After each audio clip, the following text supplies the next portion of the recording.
কিভাবে সম্ভব? মৃতদের এই পৃথিবীতে থাকতে নেই। তুমি তুমি চলে যাও, চলে যাও, প্লিজ চলে যাও। সবটাই কি ইলুশন, নাকি অন্য জগতের কেউ কখনো হাজির হয়ে যায় চোখের পলকে? ভূত.com with রাসেল। Welcome back. আপনাদের সবাইকে স্বাগত জানাচ্ছি আমি রাসেল। আশা করছি আপনারা সবাই ভালো আছেন, ভালোর দলে আছেন। আরো একটা বছর শেষ হয়ে যাচ্ছে এবং চৈত্রের পরেই আসে বৈশাখ। নতুন একটা বছর আমাদের সামনে এবং আশা করছি সেই নতুন বছরে আপনাদের প্রত্যাশাও থাকবে অনেক আমাদের কাছ থেকে, আর আমরা চাই আপনাদের কাছ থেকে দারুণ দারুণ সব ঘটনা। তো নতুন বছরের স্পেশাল কিছু এপিসোড আপনাদের উপহার দিতে চাই, আর সেই জন্য আমাদেরকে ইমেল করতে হবে। আমাদের ইমেল অ্যাড্রেস হচ্ছে rasel.bhut.com এই অ্যাড্রেসে। এবং যারা এখনো আমাদের ইউটিউব চ্যানেলটি সাবস্ক্রাইব করেননি তাদেরকে সাবস্ক্রাইব করে ফেলতে হবে। একই সাথে আমাদের ফেসবুকের সাথে কানেক্টেড থাকতে হবে অলওয়েজ। চমৎকার একটা ঘটনা নিয়ে আবারও ফিরে আসলাম আপনাদের কাছে। আশা করছি এই ঘটনাটি আপনাদের ভালো লাগবে। যেভাবে লেখা আছে আমি সেভাবেই পড়ে শোনানোর চেষ্টা করছি আপনাদের। চলুন শুরু করা যাক। আসসালামু আলাইকুম রাসেল ভাই, আশা করছি ভালো আছেন। আমি নাফি। 2012 সাল থেকে আপনার কণ্ঠ শুনতে শুনতে ঘুমানোর অভ্যাস, তাই আপনার প্রতি শ্রদ্ধা ও ভালোবাসা। বেশি কথা না বলে আসুন ঘটনায় চলে যাওয়া যাক। লাল অডিটোরিয়াম, বিশ্ববিদ্যালয় ক্যাম্পাসের শহীদ প্রভাস কুমার বড়ুয়া সড়ক দিয়ে হেঁটে যেতেই বাম দিকের বৃহৎ দালানটিতে চোখ আটকে যায় সবার। পাহাড়ের গা ঘেঁষে অপরূপ কারুকার্য শোভিত সুবিশাল এই ভবন। এই ভবনটি উদ্বোধনের 2 বছরের মাঝেই পরিত্যক্ত ঘোষণা করা হয়। প্রায় 1200 আসন ধারণ ক্ষমতা সম্পন্ন এই মিলনায়তন বিগত 28 বছর ধরে বন্ধ রয়েছে। এই অডিটোরিয়ামকে কেন্দ্র করে একটি ঘটনা ভূত এফএমে প্রকাশিত হয়েছিল। শ্রোতা বন্ধুরা কি আন্দাজ করতে পেরেছেন আমি কোন বিশ্ববিদ্যালয়ের ঘটনা বলতে চাচ্ছি? জি হ্যাঁ, বলছি প্রাকৃতিক সৌন্দর্যের এক অনন্য লীলাভূমি এবং বাংলাদেশের সবচেয়ে বৃহৎ বিশ্ববিদ্যালয় চট্টগ্রাম বিশ্ববিদ্যালয়ের কথা।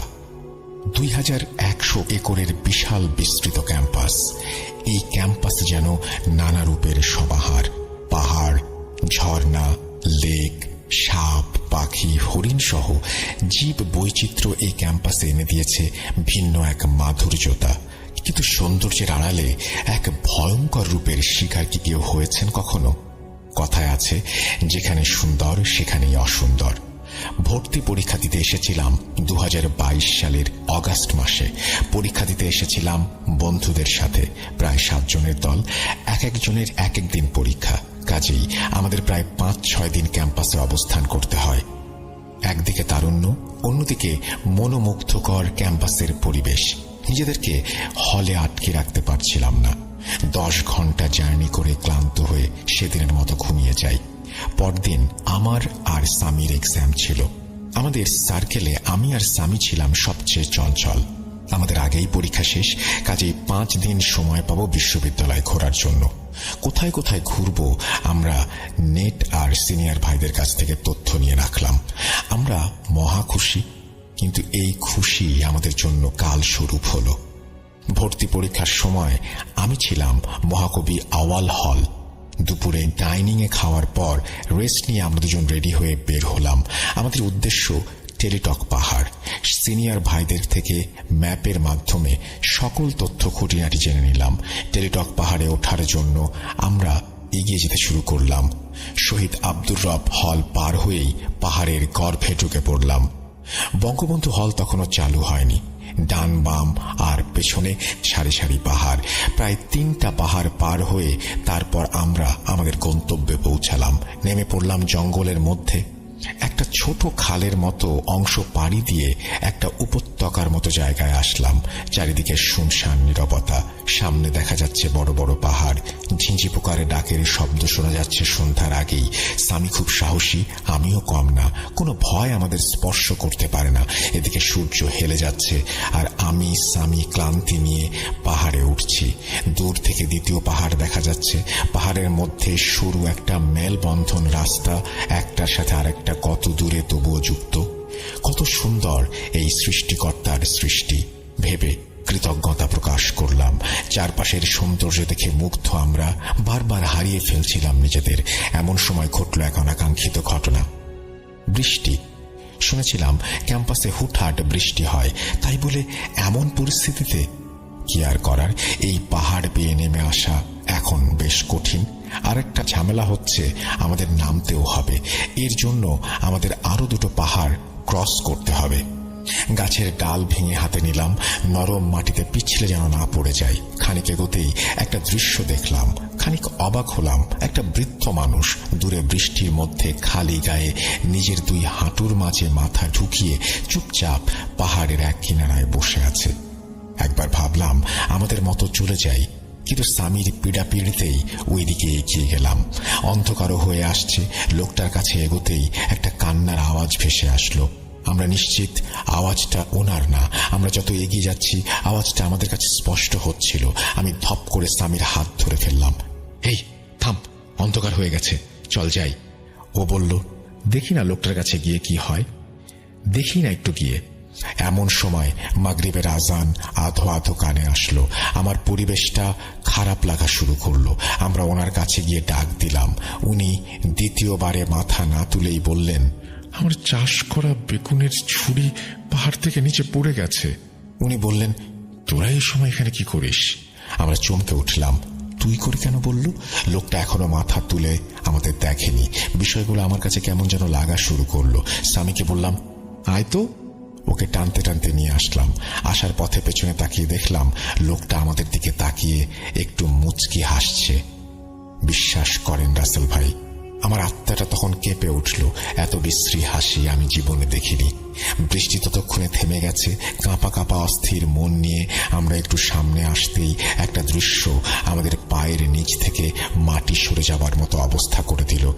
যে মানুষটাকে আমরা তখন দেখলাম, 5 মিনিটের পথ এসে দেখি অন্ধকারে একটা পেয়ারা বা এমন ধরনের কোনো গাছের ওপর ওই মানুষটি বসা, আমাদের দিকে তাকিয়ে মুচকি হাসছে। আমার মস্তিষ্ক বিকৃতির মতো অবস্থা। একটা পাহাড় সামনে, স্যান্ডেল ফেলে আমরা সোজা দৌড় দিলাম সেই দিকে। লোকটা আমাদের দিকে পেয়ারা ছুড়ে দিচ্ছে আর উদ্যম ভাবে হাসছে। আমরা দৌড়াচ্ছি। আমাদের সামনে সরু একটা ঝাড়ের ঝাড়ের মধ্য দিয়ে আমরা দৌড়াচ্ছি। আমাদের পা চলছে না। স্বামী আমার সামনে, আমার চোখে পানি। স্বামীর হার্টের সমস্যা। আমাদের শরীরের বিভিন্ন জায়গায় কেটে গেছে, চামড়া ছিলে যাচ্ছে বিভিন্ন খড়ের মতো খসখসে গাছের পাতার আঘাতে। সামনেই টেলিটক পাহাড় আর টাওয়ার দেখা যাচ্ছে। আমরা দৌড়াতে দৌড়াতে ওখানে এসে পিছু তাকিয়ে দেখলাম, না, কিছু নেই। স্বস্তির নিঃশ্বাস।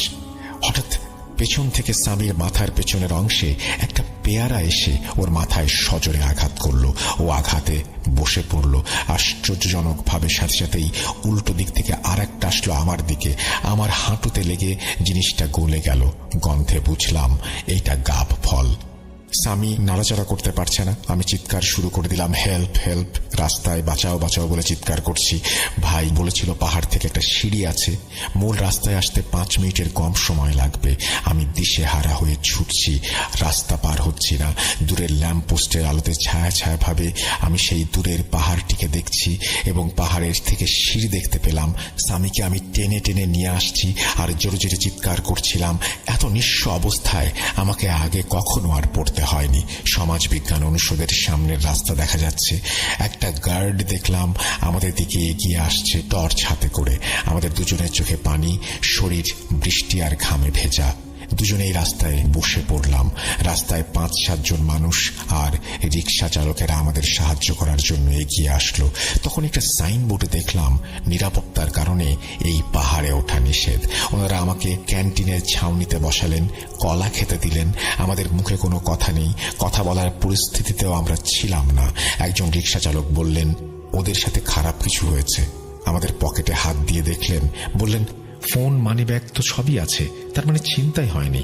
তখন স্বামী ওনাদের সব ঘটনা বললেন। গার্ড বলল, এখানে আগে ছিনতাই হতো অনেক বেশি, অনেক সময় মানুষকে হত্যাও করা হতো। অনেকে এমন অশুভ শক্তির প্রভাব এখানে ফিল করে, তেমনই কিছু একটা কবলে হয়তো আপনারা পড়েছিলেন। ওনারা পাশের হল থেকে একজন হুজুর ভাইকে ডেকে নিয়ে এসে পানি পড়া দিলেন। একজন রিক্সা চালক ঠিক করে দিয়ে আমাদের হলে পৌঁছে দিলেন। আমরা কাউকে কিছু না বলে চুপচাপ ভাবতে থাকি, কি হলো আমাদের সাথে, কি হলো? এই প্রশ্নের উত্তর আজও আমরা পাইনি। পরের দিন আমরা দুজনে বিভিন্ন অজুহাত দেখিয়ে বাসায় চলে আসি। দুজনে কিছুদিন জ্বরে ভুগেছিলাম। আমরা দুজনেই চট্টগ্রাম বিশ্ববিদ্যালয়ে চান্স পাই। আমি এখন ঢাকা বিশ্ববিদ্যালয়ে, আর সামি আছে চট্টগ্রাম বিশ্ববিদ্যালয়ে। ও এখনো ওই পাহাড়ে ঘুরতে যায় বন্ধুদের সাথে। অনেক খুঁজেছে ওই গাছটা, কিন্তু আর খুঁজে পায়নি। সামির কাছে ক্যাম্পাসের আরো অনেক ঘটনা আছে, চাইলে পাঠাবো ইনশাল্লাহ। সবাই দোয়া করবেন, ভালো থাকবেন। এই বলে শেষ করেছেন নাফি। ঢাকা বিশ্ববিদ্যালয় থেকে তিনি লিখেছেন, থ্যাংক ইউ সো মাচ আপনার ঘটনা পাঠানোর জন্য, এবং আমরা আশা করব যে আমরা চট্টগ্রাম বিশ্ববিদ্যালয়ের বাকি ঘটনাগুলো আপনার মাধ্যমে পেয়ে যাব। আমরা চলে যাব আমাদের পরবর্তী ঘটনায়। ও আচ্ছা সামি, আপনাকে অনেক ধন্যবাদ চমৎকার একটা ঘটনা আমাদের উপহার দেওয়ার জন্য, সেই সাথে আগামী ঘটনাগুলোর জন্য অগ্রিম ধন্যবাদ জানিয়ে রাখলাম। আশায় আছি ঘটনাগুলো পেয়ে যাব দ্রুত। আমাদের ইমেল অ্যাড্রেস russell.booth.com@gmail.com। চলুন আমরা ফিরে যাই আমাদের পরের ঘটনায়।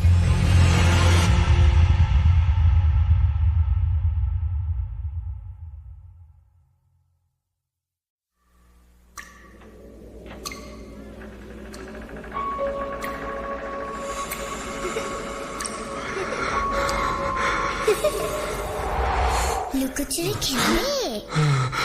লুকোচুরি? তুমি লুকাও, আমি ঠিকই তোমাকে খুঁজে পাবো।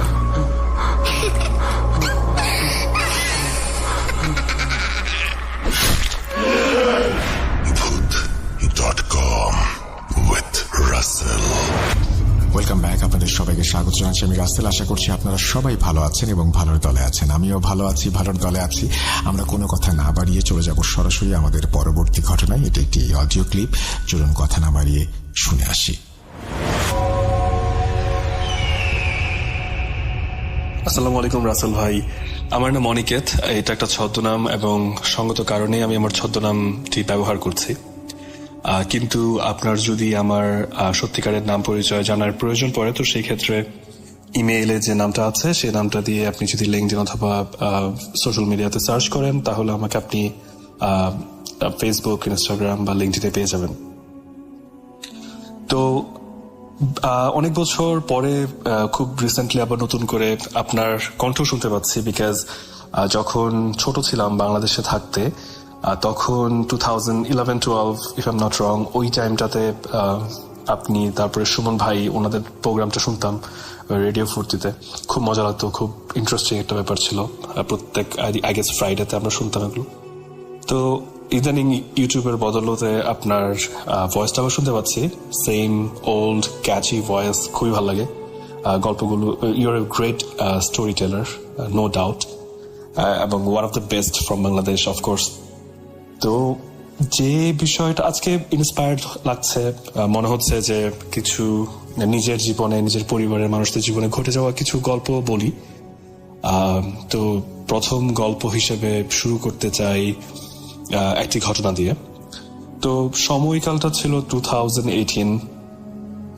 ওই সময়ে আমার স্ত্রী, আমার তৎকালীন যে ফিয়ন্সে ছিলেন, বর্তমান স্ত্রী, তো তিনি পড়াশোনা করতেন মালয়েশিয়াতে একটা সরকারি বিশ্ববিদ্যালয়ে, আর আমি পড়াশোনা করতাম নর্থ আমেরিকাতে একটা ইউনিভার্সিটিতে। তো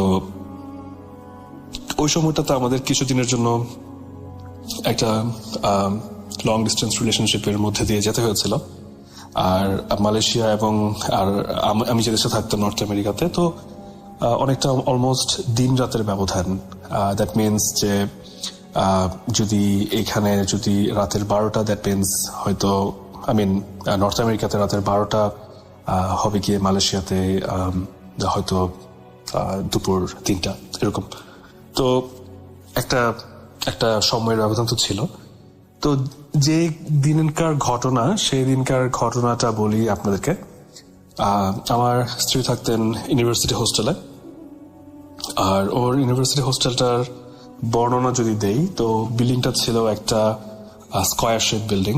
মাঝখানের জায়গাটাতে কিছু কমন গ্রাউন্ড, মানুষজন ঘোরাফেরা করার জায়গা, একটা বিশাল একটা কমন গ্রাউন্ড, অনেক বড় একটা বিল্ডিং, স্কয়ারশিপ। আর তার যে রুমটা ছিল সেই রুমটার এক্স্যাক্টলি অপোজিটে, মাঠের অপোজিটে যে রুমটা ছিল ওই রুমটা ছিল হন্টেড। তো হন্টেড ছিল বিকজ অনেক বছর আগে একটা চাইনিজ স্টুডেন্ট, মালয়েশিয়াতে অনেক চাইনিজ স্টুডেন্টসরা পড়াশোনা করে, যারা হয়তো ওখানে পড়াশোনা করার তারা জানেন। তো একটা চাইনিজ স্টুডেন্ট, সে অনেক বছর আগে ওই রুমটাতে সুইসাইড করে, এবং এরপরে ওই রুমটাতে যারাই থাকতে চেয়েছে তারা থাকতে পারেনি। খুবই অদ্ভুত ঘটনার সম্মুখীন হতে হয়। আর মালয়েশিয়াতেও আমাদের দেশের মতোই এইসব বিষয় অনেক অহরহ ঘটে থাকে। প্রত্যেক পাড়া মহল্লায় এইসব গল্প খুবই প্রচলিত। এসব ব্ল্যাক ম্যাজিক বলেন, তাবিজ বলেন, জিন বলেন, এসব অনেকগুলো ঘটনা আমাদের মতোই সিমিলার। ওরাও মুসলিম, আমরাও মুসলিম, কিছু বিষয় তো অফকোর্স মিলে যায়। তো যে কারণে ওদের কিছু কুসংস্কার তো অবশ্যই আছে আমাদের মতোই। তো সবকিছু মিলিয়ে ওই রুমটাকে সিলগালা করে দেওয়া হয়। ওই রুমটাতে কোনো স্টুডেন্টদেরকে আর থাকতে দেওয়া হতো না। ইনফ্যাক্ট ওই রুমটার আশেপাশের রুমগুলোতেও কেউ থাকতে চাইতো না।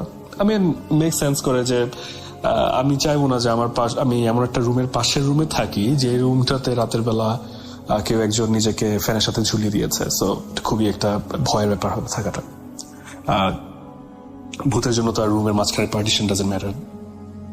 তো যে কারণে ওই রুমটার আশেপাশে কয়েকটা রুমেও কেউ থাকতো না। তো যে রাতের ঘটনা, সেই রাতে আমার খুব স্পষ্ট মনে আছে ওই দিন আমার এক্সাম ছিল, আমার ফাইনাল এক্সাম ছিল একটা। আমার এক্সাম শেষ হবে, ওটা পরে আসছি। তো আমার এক্সাম ছিল, আমার ওয়াইফে পড়াশোনা করছিল, ওদের মালয়েশিয়াতে তখন রাত, তখন আমার দিন। তো তার হঠাৎ রাতে তার ওয়াশরুমে যাওয়ার প্রয়োজন হয়। তো সে তখন রাত আনুমানিক, ওর ওখানে তখন রাত আনুমানিক 1-1:30 এরকম হবে। সে রাত জেগে পড়াশোনা করতো। সো মোস্ট অফ দ্য রাত সে অলমোস্ট ভোরে ঘুমাতো নামাজ পড়ে। তো সে ওয়াশরুমে যাওয়ার জন্য রুম থেকে বের হয়। রুম থেকে বের হওয়ার পরে ওর মনে হলো যে ওর এক্স্যাক্টলি অপোজিটে, মাঠের অপর প্রান্তে যে ওর যে হন্টেড রুমটা, ওইটার সামনে একটা কিছু মুভমেন্ট।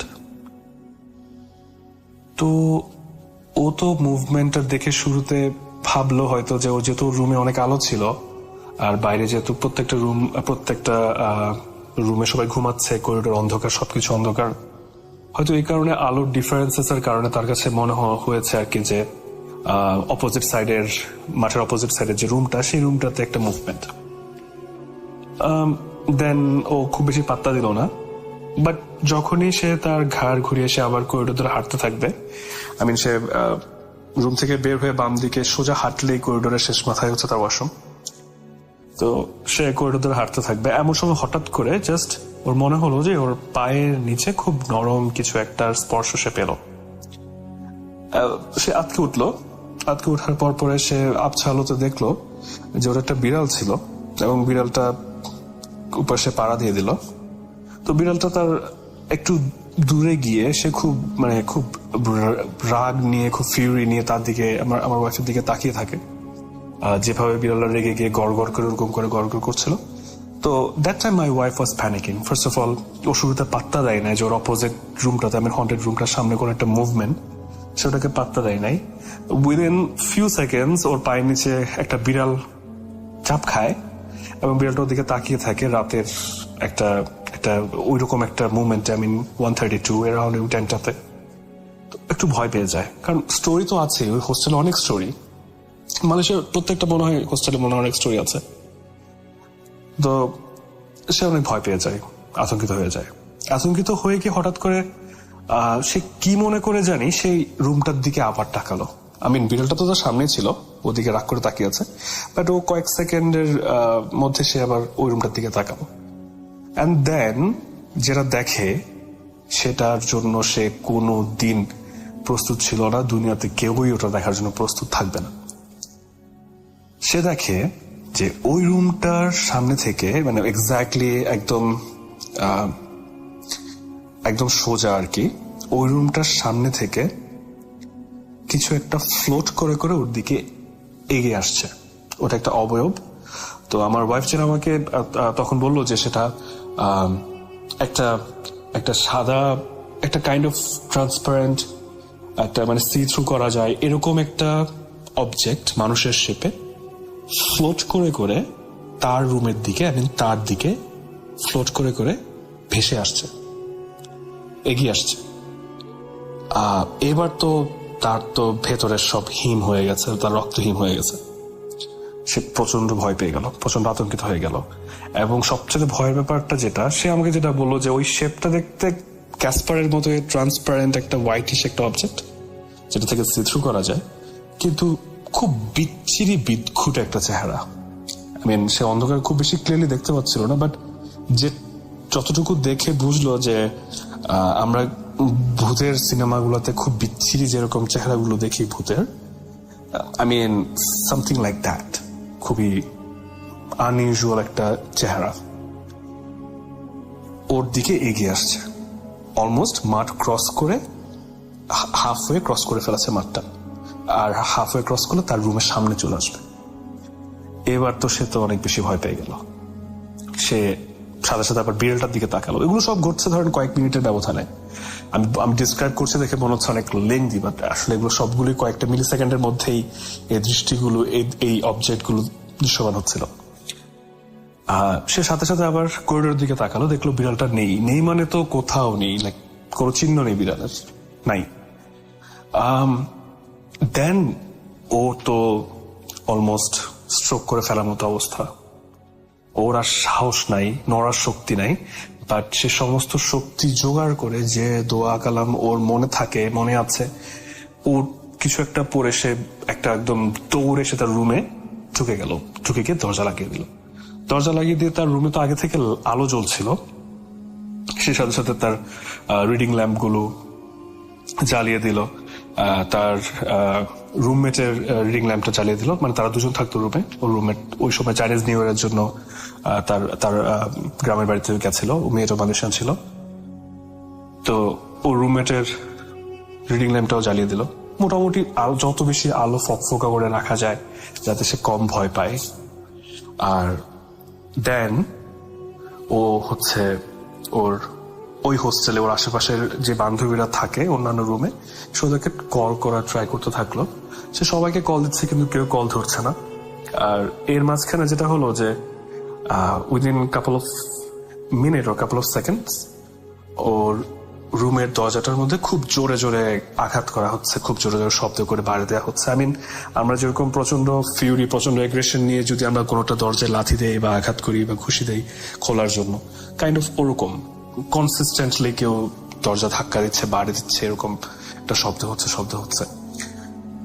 দরজাটা কাঁপছে পর্যন্ত। তো সে তো ভয়ে আতঙ্কে শেষ, একদম অবস্থা খারাপ। মিন টাইম ওর ফ্রেন্ডদেরকেও ফোন করছে, কেউ ফোন ধরছিল না। আর সে কি করবে বুঝতে না পেরে সে সাথে সাথে করে তার ফোন থেকে ইউটিউবে গিয়ে আয়াতুল কুরসি ছেড়ে দিয়ে খুব জোরে শব্দ করে ছেড়ে দিল। দেন সে যখন ছেড়ে দিল, ইনস্ট্যান্টলি ওর মাথায় যেটা আসলো সেটা হচ্ছে হয়তো যে যেহেতু এটা একটা স্ট্রং, আমাদের মুসলমানদের জন্য আয়াতুল কুরসি খুব একটা স্ট্রং একটা বিষয়, যেটা আমরা এরকম বিপদে পড়লে শুনি বা পড়ি যাদের মুখস্থ আছে। তো সে খুব জোরে শব্দ করে ছেড়ে দিল যেন ওই অপশক্তিটা যেন তার থেকে দূরে থাকে। সে যে টাইমটাতে সেটা ছেড়ে দিল, ইনস্ট্যান্টলি ওই দরজা ধাক্কানোটা বন্ধ হয়ে গেল। ইট ওয়াজ এ রিলিফ। আর সে তো তাও আতঙ্ক, ভয়ে, কান্নাকাটি, সে কি করবে সে কিছুই জানে না। Like she was feeling really really helpless ওই মোমেন্টে। তার রুমমেট পর্যন্ত নাই। ইনফ্যাক্ট ওর আশেপাশের যে কয়েকটা রুম, ওই রুমের মধ্যেও খুব বেশি মানুষজন না, হয়তো 2-1 জন আছে বা কার আছে সে নিজেও জানে না, কারণ সবাই ওই যে চাইনিজ নিউ ইয়ারের জন্য ছুটিতে যাচ্ছে এরকম। তো এই যখন ওর ফোনে আয়াতুল কুরসি চলতেছে বা ওর রুমের মধ্যে নিজেকে আবদ্ধ করে রেখেছে, ভয় পাচ্ছে, কানাকাটি করছে, ওই মোমেন্টটাতে ও এতক্ষণ একটু আগে যাদেরকে ফোন করছিল তাদের মধ্যে থেকে ওর একটা বান্ধবী ওকে ফোন ব্যাক করে, যে ওই হোস্টেলের একদম দূরের একটা ব্লকে থাকে, বা মনে হয় ওই হোস্টেল একদম দূরের কোনো ব্লক, এরকম কিছু একটা একটু ডিস্টেন্সে থাকে। তো ও ফোন ব্যাক করার পরে তখন আমার ওয়াইফ তাকে সবকিছু যতটা দ্রুত পারা যায় সব ভয়ে ভয়ে কান্নাকাটি করে করে মানে সবকিছু যত ফার্স্ট ফার্স্ট বলা যায় সব বললো। বলার পরে বললো যে মানে শি নিডস হেল্প, এবং ও বললো যে কাউকে নিয়ে এসে যেন ওকে যেন উদ্ধার করা হয়, কারণ সে রুম থেকে বেরোতে পারছে না। তো যে টাইমটাতে ওর বান্ধবী ফোন করে ওকে, ওই টাইমটাতে তো ওর সুরাটা তো বন্ধ হয়ে যায় ওর ফোনের সুরাটা বন্ধ হয়ে যাওয়ার সাথে সাথে তার রুমের দরজাতে আবার আঘাত পড়তে শুরু করে।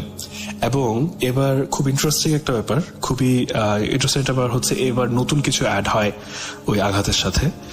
এবার কেউ একজন খুব করুণ সুরে, একদম খুব একটা স্যাড একটা টোনে খুব করে করে কান্না করে করে তার নাম ধরে ডাকছে।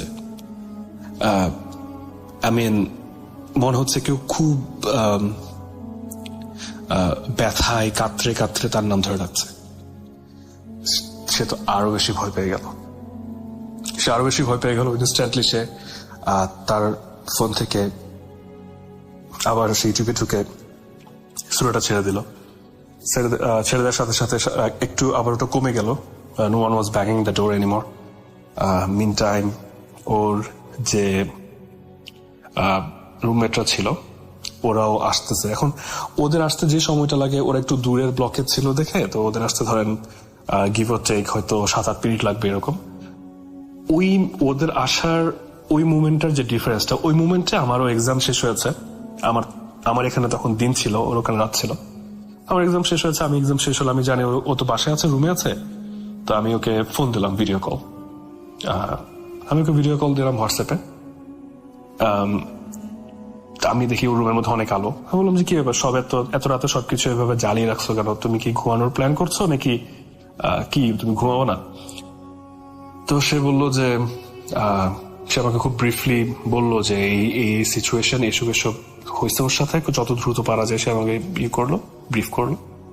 ও আমাকে ব্রিফ করতে করতে যেটা হলো, হঠাৎ করে আমি ভিডিও কলে ছিলাম হোয়াটসঅ্যাপে।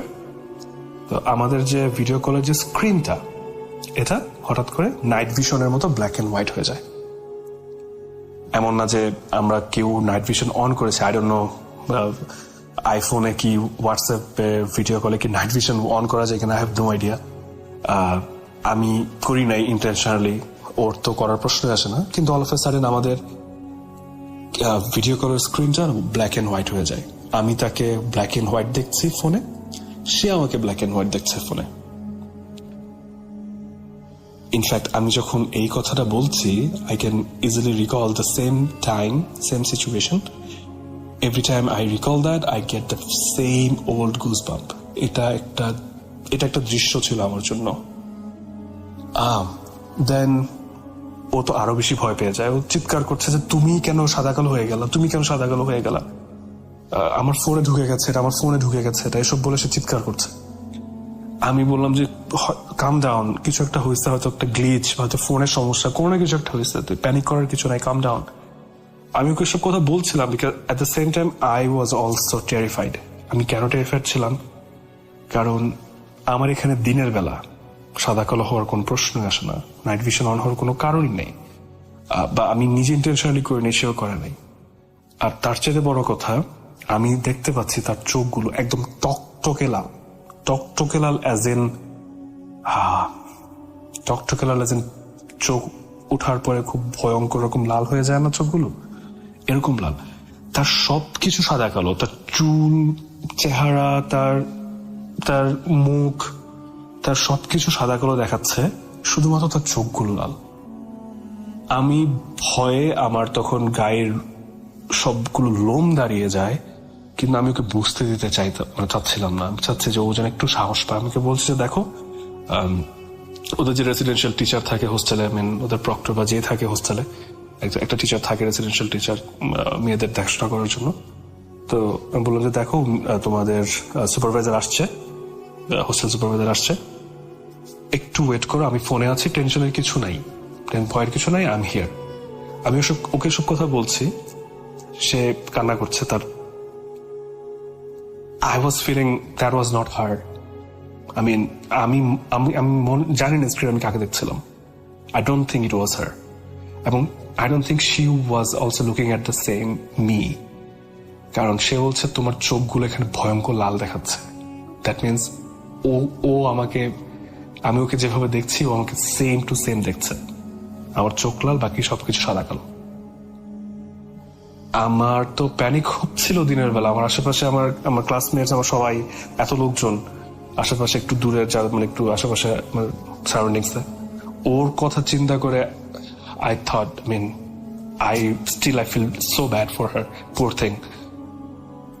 Then ওর অলমোস্ট সেন্সলেস হয়ে যাওয়ার মতো অবস্থা, বা এরকম ও ফোনের দিকে তাকাতে পারছে না, আবার ফোন কাটতেও পারছে না, বিকজ আমি ফোন আছে, একটা সাহসের ব্যাপার।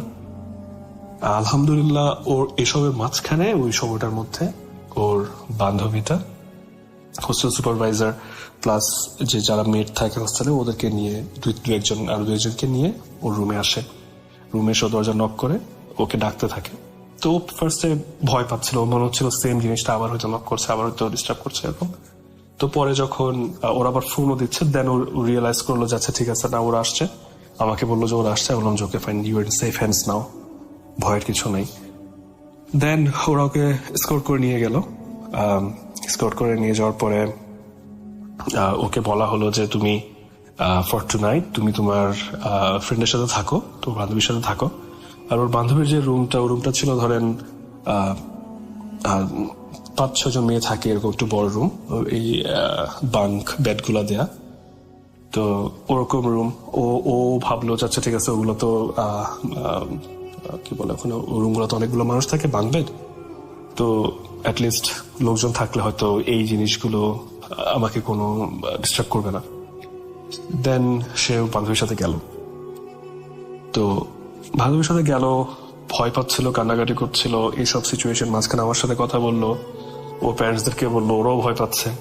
দেন এসব করতে করতে ওর ওখানে তখন রাতের 3:30-4টা বেজে যায়, 3:30টার মতো বেজে যায়। তারপরে সে ঘুমাতে চলে গেল। আমি আমার ক্লাসে ব্যাক করলাম, আমার যে কাজ ছিল কাজে ব্যাক করলাম, মনে না ক্লাস ছিল আমার, আমি আমার রেগুলার রুটিনে ব্যাক করলাম। তো ব্যাক করার পরে আচ্ছা ঠিক আছে, ও শুয়ে পড়লো। ওই ঘটনাগুলো এইখানেই শেষ হয়ে গেলেও মানে বিষয়গুলো সমাধান হয়ে যেত, বা বিষয়গুলো সলভ হয়ে যেত। কিন্তু যেটা হলো সেটা হচ্ছে যে সে, তার চোখ লেগে আসে, সে ঘুমিয়ে পড়ে। হঠাৎ করে তার মনে হলো যে ওই রুমটাতে অনেকগুলো কুয়াশা, অনেক কুয়াশা। এখন ওর কি, সে কি তখন ঘুমিয়ে গিয়েছিল অলরেডি, মানে ঘুমের মধ্যে স্বপ্নের মধ্যে দেখছিল, নাকি সে কি আসলে জেগে থেকে দেখছিল, সে সেটা রিকল করতে পারে না, সে এখনো সেটা রিকল করতে পারে না। তো তার মনে হলো যে অনেকগুলো কুয়াশা, একটা ভ্যাপসা গন্ধ রুমের মধ্যে। সে একটু মাথা ঘুরিয়ে দেখে যে আশেপাশে তার রুমে কেউ নাই বলতে সে যে রুমে শুয়েছে, তার বান্ধবীর রুমে, ওই রুমটাও ওর কাছে ফ্যামিলিয়ার মনে হচ্ছে না। ওইখানে কোনো বেডস নাই, ওখানে কোনো লোকজন নাই, কিচ্ছু নাই। সে একলা একটা রুমে সেন্ট্রালে শুয়ে আছে একটা বেডের মধ্যে, এবং চারপাশে কুয়াশা। হতে পারে সে তার স্লিপ প্যারালাইসিস হচ্ছিল বা কিছু একটা এরকম, but she was panicking, she was in a situation. And then ওর মনে হলো যে ওর রুমের ঠিক ওর ফেসের ঠিক পাশে কেউ একজন হাঁটু গেড়ে বসে আছে। ওই বিছানায় শুয়ে আছে, ওর ফেসের ঠিক পাশে কেউ একজন হাঁটু গেড়ে বসে আছে। ও জাস্ট একটু মাথা ঘুরিয়ে দেখে যে বিইংটা ফ্লোট করে ওর দিকে এগিয়ে আসছিল ওই হন্টেড রুমটা থেকে, ওই বিইংটা ওর মাথার কয়েক ইঞ্চি দূরে, ওর মুখের কয়েক ইঞ্চি দূরে হাঁটু গেড়ে বসে ওর দিকে তাকিয়ে আছে এবং খুব বিচ্ছিরি ভাবে হাসছে। ও আর পারেনি, ও এতক্ষণ পর্যন্ত খুবই স্ট্রং একটা মেয়ে, কিন্তু এই সারা রাতের যুদ্ধের পরে ওই মুভমেন্টটাতে সে ধরে রাখতে পারে নাই। তার সে আনকনসিয়াস হয়ে যায়, জ্ঞান হারিয়ে ফেলে। এখন সে জ্ঞান হারিয়ে ফেলে। সকালবেলা ওর বান্ধবীরা সবাই ক্লাসে যাওয়ার জন্য বা রেগুলার রুটিন লাইফে ব্যাক করার জন্য সবাই রেডি হচ্ছে, কিন্তু দেখে যে ও ঘুম থেকে উঠছে না, সে নড়াচড়াও করছে না, এবং তার চোখ বন্ধ, কিন্তু হালকা করে তার, অনেক সময় হয় না যে চোখ পুরোপুরি বন্ধ হয় না, কিন্তু হালকা আধা খোলা রেখে আমরা ঘুমাই, বা এরকম কিছু কিছু মানুষের ক্ষেত্রে ঘটে, এরকম করে হালকা খোলা রেখে ওর মুখটা হা হয়ে আছে। মানে ওর বান্ধবীর কাছে মনে হয়েছে যে ওটা ওটা একটা ন্যাচারাল ওয়ে অফ স্লিপিং না। দেন সে ওকে ডাকতে আসে যে মানে ক্লাস আছে কিনা বা চেক করার জন্য, যে আমরা চলে যাচ্ছি বা কিছু একটা ইনফর্ম করার জন্য ওকে ডাকতে আসে যে উঠো। কিন্তু আমার ওয়াইফ তখন উঠে না, সে উঠেই না, তো উঠে না। তাকে ধাক্কানো হয়, তাকে তুলে বসিয়ে দেওয়া হয়, সে তাও তার ঘুম ভাঙছেই না লিটারালি। তো এই সিচুয়েশনে এরা তো আরো ভয় পেয়ে যায়, মেয়েদের ভয় আতঙ্কের সাথে তো কান্নাকাটি শুরু হয়ে যায়। একটা খুব একটা সিচুয়েশন হয়ে গেল ওই ব্লকটাতে ওই মুহূর্তে। তো সাথে সাথে আবার হোস্টেল সুপারভাইজারকে জানানো হলো। তো দিনের বেলা যে হোস্টেল সুপারভাইজার থাকেন তিনি অনেক ধার্মিক একজন মানুষ, সবসময় মালয়েশিয়ানরা নর্মালি এমনি ধার্মিক হয় আমাদের দেশের মানুষের মতোই। তো উনি এসে তো ওর কানে কানে অনেকগুলো দোয়া সূরা পড়তে থাকলেন। পড়তে পড়তে একটা সময়ে আমার ওয়াইফের জ্ঞান ফিরে আসে, এবং জ্ঞান ফিরে আসার পরে সে পরে আমাকে যেটা বললো যে ও শুধু একটা লাইন ওর মনে হয়েছে যে সে তার ঘুমের মধ্যে কেউ তাকে বললো যে আউযুবিল্লাহি মিনাশ শাইতানির রাজিম, এবং এটা শোনার পরে সে ঘুম থেকে উঠেছে। কিন্তু ওই হোস্টেল সুপারভাইজার নাকি অনেকক্ষণ ধরে 20-30 মিনিট ধরে নাকি সব দোয়া পড়েই যাচ্ছে। ওকে এবার ধাক্কা দিচ্ছে, মাথায় হাত বোলাচ্ছে, তুলে দিচ্ছে, কিন্তু সে উঠছে না, এই অবস্থা। তো বাট ও পরে যেটা বললো যে ওই একটা লাইন তার মাথার মধ্যে ঘুরছিল, দেন ওর মনে হলো যে সে উঠে যেতে হবে, দেন সে উঠে গেল। তো এই ঘটনা এতটাই ট্রমা তাকে দিয়েছিল যে সে অনেকদিন পর্যন্ত প্রত্যেকটা ঘটনা আমি যেভাবে গুছিয়ে বললাম সেভাবে গুছিয়ে মনে পর্যন্ত করতে পারছিল না। অনেকদিন সময় লেগেছে তাকে ওখান থেকে রিকভার করতে, ওই মেন্টাল স্টেট থেকে রিকভার করতে। তার ওই দিনই তার বাবা আসেন, এসে তাকে বাংলাদেশে নিয়ে যান।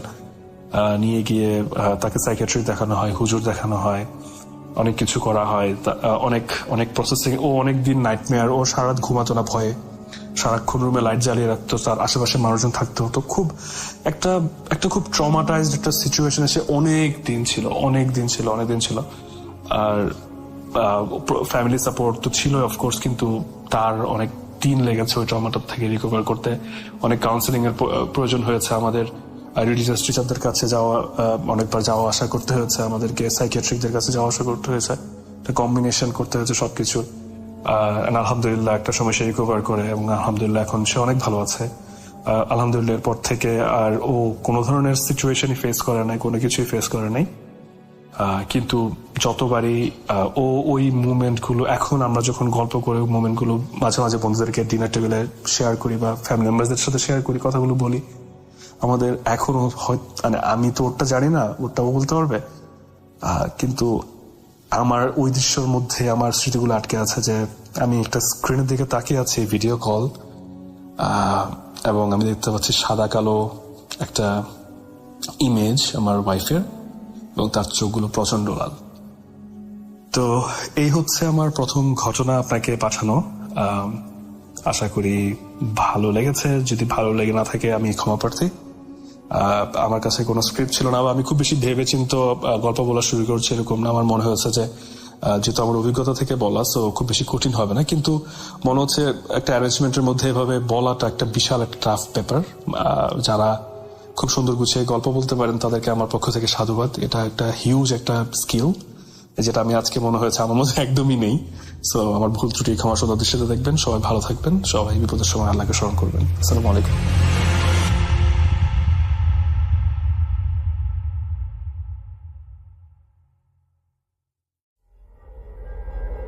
Spirit, be here with me.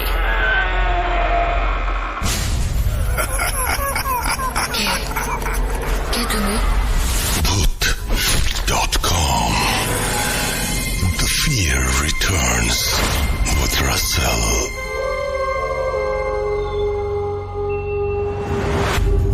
Welcome back. আপনাদের সবাইকে স্বাগত জানাচ্ছি, আমি রাসেল। আশা করছি আপনারা সবাই ভালো আছেন, ভালোর দলে আছেন। আমিও ভালো আছি, ভালোর দলে আছি, এবং এই ঘটনাটি আপনাদের ভালো লাগবে, কারণ এই ঘটনাটি পাঠিয়েছেন সিফাত আলম। তিনি খুব চমৎকার ঘটনা পাঠান, সবসময় তার ঘটনাগুলো একটু অন্যরকমই হয়। চলুন কথা না বাড়িয়ে শুরু করা যাক। আসসালামু আলাইকুম রাসেল ভাইয়া ও প্রিয় লিসেনার্স, আশা করছি আপনারা সবাই আল্লাহর রহমতে অনেক ভালো আছেন এবং সুস্থ আছেন। আমি মোহাম্মদ সিফাত আলম লিখছি চট্টগ্রাম থেকে। আজ আমি আপনাদের সাথে যে ঘটনাটি শেয়ার করব তা আমার পরিচিত এক আপু আমার সাথে শেয়ার করেছেন। ঘটনাটি মূলত আপুর বান্ধবীর সাথে ঘটা। আপুর বান্ধবীর নাম মরিয়ম। আমি ঘটনাটি মরিয়ম আপুর ভাষাতেই উপস্থাপন করছি। ঘটনায় যাবার আগে রাসেল ভাইয়ের কাছে অনুরোধ, ঘটনার ভেতরের ভুল ত্রুটিগুলো ক্ষমা সুন্দর দৃষ্টিতে দেখবেন। চলে যাচ্ছি মরিয়ম আপুর ঘটনায়।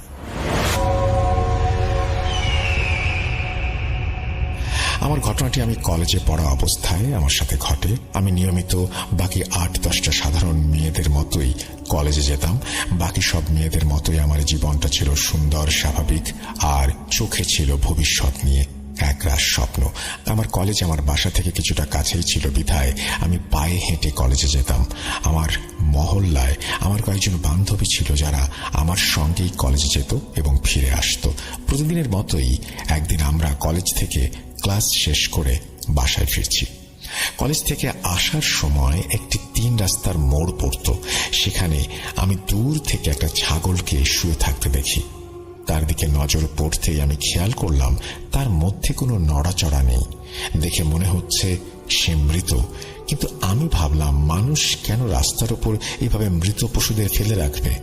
যদিও আমি নিশ্চিত ছিলাম না ছাগলটি আসলেই মৃত নাকি তার শ্বাস প্রশ্বাস চলছে। আমি নিশ্চিত হওয়ার জন্য ছাগলটির কাছে গেলাম। তার মাথায় হাত দিয়ে আমি কিঞ্চিত নাড়াচাড়া করলাম। তার শরীর নিথরভাবেই পড়ে রইল। আমি তাকে বেশ জোরে একটা ধাক্কা দিলাম।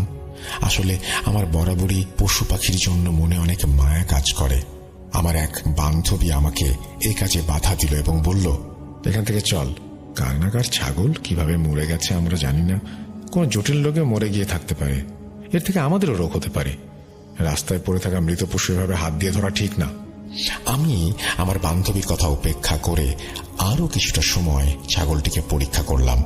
আসলে যতক্ষণ পর্যন্ত কারো সাথে কিছু না হবে ততক্ষণ কেউ কারো কথা গ্রাহ্য করে না। আমার ক্ষেত্রেও এর ব্যতিক্রম হলো না। আমি নিশ্চিত হওয়ার পর ছাগলটাকে সাইডে ফেলে দিয়ে বাড়ি চলে এলাম। সেদিন রাত 12টা-1টা হবে। সারাদিনের ধকল ছেড়ে ফেলবার জন্য আমি বেশ প্রশান্তিতে ঘুমাচ্ছিলাম। হঠাৎ করেই মনে হলো আমাদের বাসার গলি থেকে অনেকগুলো ছাগলের আওয়াজ আসছে। মনে হচ্ছে যেন অনেকগুলো ছাগল একসাথে ডাকছে। আমি অবাক হয়ে ভাবলাম আমাদের গলিতে হুট করে এত ছাগল আসবে কোত্থেকে। পরে চিন্তা করলাম হয়তো আশেপাশের বাড়ির কোনো ছাগল তারা কিনে নিয়ে এসেছে, তারাই আওয়াজ করছে।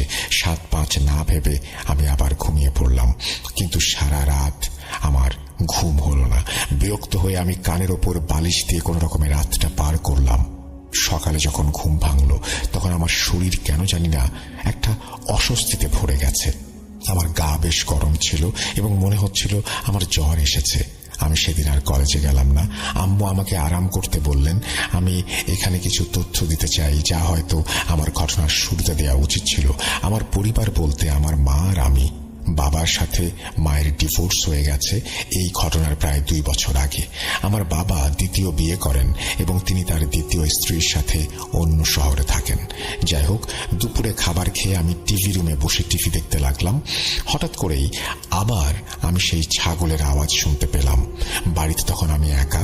আমার মা একজন কলেজ শিক্ষিকা। তিনি আমার জন্য খাবার রান্না করেই কলেজে চলে গিয়েছেন। কাউকে এই আওয়াজের ব্যাপারে জিজ্ঞাসা করব তার কোনো উপায় নেই। আমি কান পেতে শুনতে চেষ্টা করলাম এই শব্দ কোথা থেকে আসছে। শব্দগুলো অনুসরণ করে কিছু দূর যাবার পর আমার মনে হলো এই শব্দ আমাদের বাড়ির পেছন দিক থেকে আসছে। আমি পেছনের গলিতে গিয়ে শব্দটা কোথা থেকে আসছে তা বোঝার চেষ্টা করলাম, কিন্তু অবাক করা ব্যাপার হচ্ছে আমার কানে এই শব্দটা আসছিল না।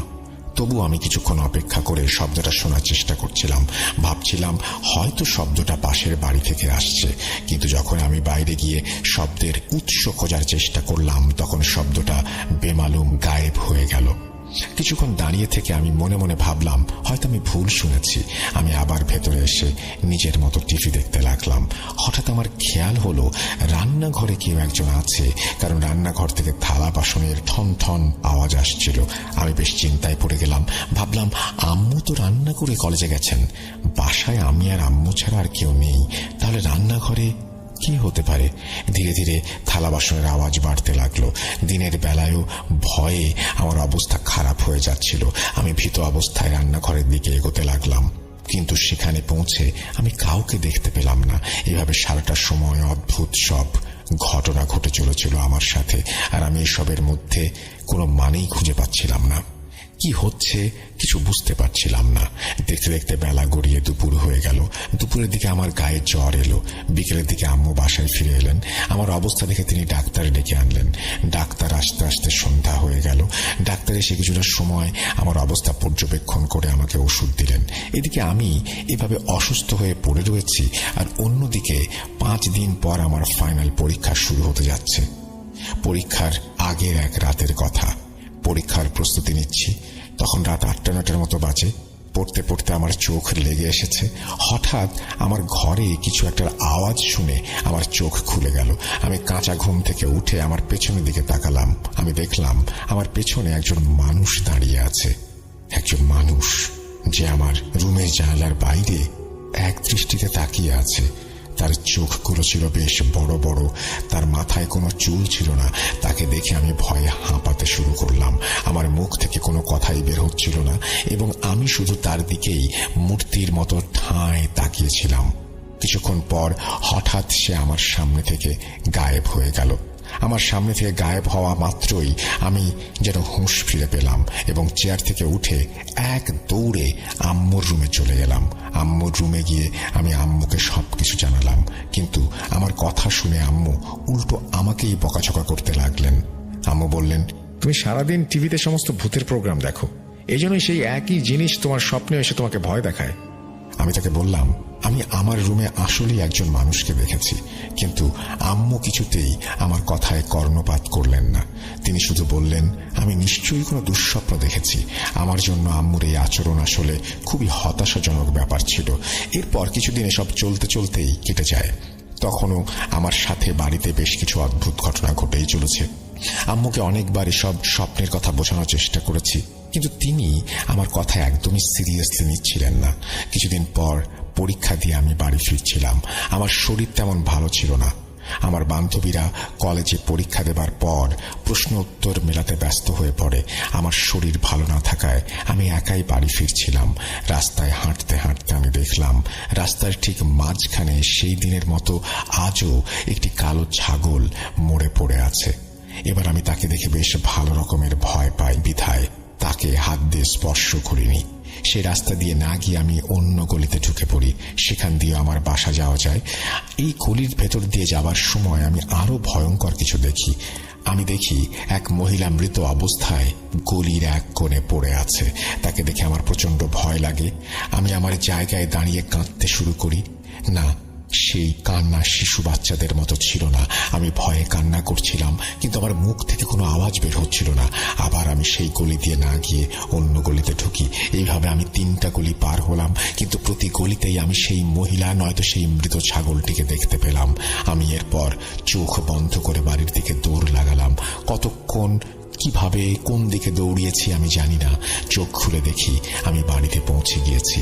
আম্মু ভেতর থেকে আমাকে দেখে ভয় পেয়ে গেলেন, এবং নামাজ বাদ দিয়ে তিনি দৌড়ে আমার দিকে এলেন। তিনি ভাবলেন হয়তো কোনো বদমাশ ছেলে আমার পেছনে লেগেছে, কেননা আমি বারবার পেছন ফিরে তাকাচ্ছিলাম। ভিতরে এসে আমি সোফায় শুয়ে পড়লাম। আম্মু আমাকে পানি এনে দিলেন এবং জিজ্ঞাসা করতে লাগলেন সব ঠিক আছে কিনা। তখন আমি আম্মুকে পুরো ঘটনা খুলে বললাম। আমার কথা এবার আর আম্মু ফেলতে পারলেন না। তিনি বিশ্বাস করলেন আসলেই হয়তো আমার সাথে খারাপ কিছু ঘটেছে। আমি মনে মনে আল্লাহর কাছে শুকরিয়া আদায় করলাম, কারণ আজ আম্মু কলেজ থেকে ছুটি নিয়েছিলেন এবং বাড়িতেই ছিলেন। কলেজ থেকে ফিরে না এলে সাধারণত আমাকে একাই থাকতে হয়। আজ আম্মু না থাকলে আমার কি হতো আল্লাহ জানে। আম্মুকে দেখেই আমার দেহে আমি প্রাণ ফিরে পেয়েছিলাম, এবং আম্মু সোফায় আমার পাশে বসে আমার মাথায় হাত বুলিয়ে দিতে লাগলেন। আমি সেখানেই ঘুমিয়ে পড়লাম, আর মারাত্মক এক বাজে স্বপ্ন দেখে চিৎকার দিয়ে ঘুম থেকে উঠলাম। আম্মু আমার পাশেই ছিলেন। আমি তাকে জড়িয়ে ধরে অনেকক্ষণ কাঁদলাম। আম্মু কি হয়েছে জিজ্ঞাসা করলে আমি আম্মুকে শুধু আমার স্বপ্নের কথা জানালাম। আমি দেখলাম আমার আশেপাশে অনেক মানুষ, যাদের শরীর তো মানুষের মতো কিন্তু মাথাটা ছাগলের। তারা সবাই আমার উপর আক্রমণ করতে আমার দিকে তেড়ে আসছে। আমার দিকে এগোতে এগোতে তাদের চেহারা আরো বিভৎস হয়ে যায়। তাদের গলা থেকে ক্রমাগত তাজা রক্ত বের হচ্ছিল। দেখে মনে হচ্ছিল কেউ তাদের মাথা কেটে সেলাই করে সেই স্থানে ছাগলের মাথা বসিয়ে দিয়েছে। আমি আম্মুকে স্বপ্নের কথা বলার পরও আবার কাঁদতে শুরু করলাম। আমি আম্মুকে অনুরোধ করেছিলাম, আম্মু, আমাকে আল্লাহর ওয়াস্তে এই সমস্যা থেকে মুক্তি দাও। সেদিন রাতে আম্মু আমার রুমেই ঘুমালেন। পরদিন আমার পরীক্ষা ছিল। আমার শরীর ভালো ছিল না এবং আমি সেই কারণে পরীক্ষা দিতে পারিনি। আমাকে পরীক্ষায় অনুপস্থিত দেখে আমার কয়েকজন বান্ধবী আমাকে দেখতে এলো। আমার অবস্থা দেখে তারা জিজ্ঞেস করলো, কিরে মরিয়ম, তুই আজ পরীক্ষা দিতে এলি না যে? তোকে এরকম শুকনো শুকনো লাগছে কেন? কি হয়েছে? আমি তাদেরকে শুরু থেকে শেষ পর্যন্ত সবকিছু খুলে বললাম। আমার এক বান্ধবী দীর্ঘশ্বাস ছেড়ে বলল, তোকে আমি সেদিনই বলেছিলাম রাস্তায় পড়ে থাকা কোনো জিনিস হাত দিস না, স্পেশালি মৃত কোনো জানোয়ার। এই কথাটা তোকে আমি এমনি এমনি বলিনি। আমার এক চাচা 3 রাস্তার মোড়ে পড়ে থাকা একটা লেবু হাত দিয়ে ধরেছিলেন। এরপর থেকেই তিনি সবার থেকে আলাদা হতে শুরু করেন। তার জীবনটা যেন কোথায় গিয়ে আটকে যায়। শেষমেশ তিনি মারা যান। তাকে অনেক কবিরাজ, হুজুর, পীর ফকির দেখানো হয়েছিল, কিন্তু সবাই বলেছিল রাস্তায় সেই লেবুকেও জাদু করে রাখা হয়েছিল। সেই জাদুতে আমার চাচা আক্রান্ত হন এবং মারা যান। তার শরীরে খারাপ কিছুর অস্তিত্ব ছিল। আমি তার কাছে জানতে চাইলাম আসলে তার শরীরে কিসের উপস্থিতি ছিল। তখন আমার বান্ধবী বলল, শয়তান। তার শরীর শয়তানের কবজায় ছিল। চাচা কাউকে চিনতে পারতেন না। বেশিরভাগ সময় এমনই ঘটত। আর যখন চিনতে পারতেন তখন শুধু কান্না করতেন আর বলতেন, আমাকে বাঁচাও, ওরা আমাকে নিয়ে যাবে। আর আচার আচরণ একেবারেই পাল্টে যায়। মনে হচ্ছিল সে আর আগের ব্যক্তি নয়, দুজন আলাদা কোনো ব্যক্তি। এসবের পেছনে কালো জাদুকরদের কোনো না কোনো উদ্দেশ্য থাকে। তারা লেবু বা মৃত পশুর ওপর জাদু করে এবং সেসব রাস্তায় ফেলে রাখে যাতে শিকার ধরতে পারে। ঠিক যেভাবে বড়শির আগায় টোপ লাগিয়ে মাছ ধরা হয়। আর যারা এই জাদু দ্বারা আক্রান্ত হয় তাদের জীবন সেই জাদুকরের হাতে জিম্মি। আমার বান্ধবীর কথা শুনে আমারও মনে পড়ে গেল সেই মৃত ছাগল স্পর্শ করার কথা। ওইসব না বললে হয়তো আমি পুরো বিষয়টি বেমালুম ভুলেই যেতাম। অন্যদিকে আমার বান্ধবী যা বলল তা শুনে ভয়ে আমার শরীর থেকে আত্মা বের হয়ে যাওয়ার দশা। তাহলে কি আমার জীবনটাও কোনো জাদুকরের হাতে চলে গিয়েছে? আমি কিছুই বুঝতে পারছিলাম না। হিতাহিত জ্ঞান হয়তো আমি হারিয়ে ফেলেছিলাম। আমার কানে বারবার আমার বান্ধবীর কথাগুলো বাজছিল। আমার বিশ্বাস ছিল সত্যি আমার সাথে তার চাচার মতোই কিছু একটা ঘটেছে। আমি কখনো গোসল করতে গিয়ে, কখনো পড়তে গিয়ে বা কখনো খেতে গিয়ে আমার চারপাশে ছাগলের আওয়াজ পেতাম। আর এসব কারণে আমার পড়ালেখাও প্রচন্ডভাবে ক্ষতিগ্রস্ত হচ্ছিল। পরীক্ষাগুলো খারাপ হচ্ছিল কারণ আমার পড়ার প্রতি কোনো মনোযোগই ছিল না। প্রতিটি সময় মনে হচ্ছিল কেউ হয়তো আমার উপরে নজর রাখছে। আমার জীবন অন্যের হাতে বন্দী। আমি ভয় পাচ্ছিলাম, প্রচন্ড ভয়। একদিন দুপুরে আমি খাবার খাচ্ছিলাম। আম্মু কলেজে ছিলেন। হঠাৎ মনে হলো যেন বাড়ির পাশ থেকে অনেকগুলো ছাগলের আওয়াজ আসছে। আমি মনোযোগ দিয়ে সেই আওয়াজ শুনছিলাম। তারপর হঠাৎ দরজার লক খোলার আওয়াজ পেলাম। বাড়ির সব দরজা আপনা আপনি খুলে গেল, কিন্তু বাড়ির দরজা আমি নিজ হাতের ভেতর থেকে বন্ধ করেছিলাম, যা নিজ থেকে খোলা কোনোভাবেই সম্ভব নয়।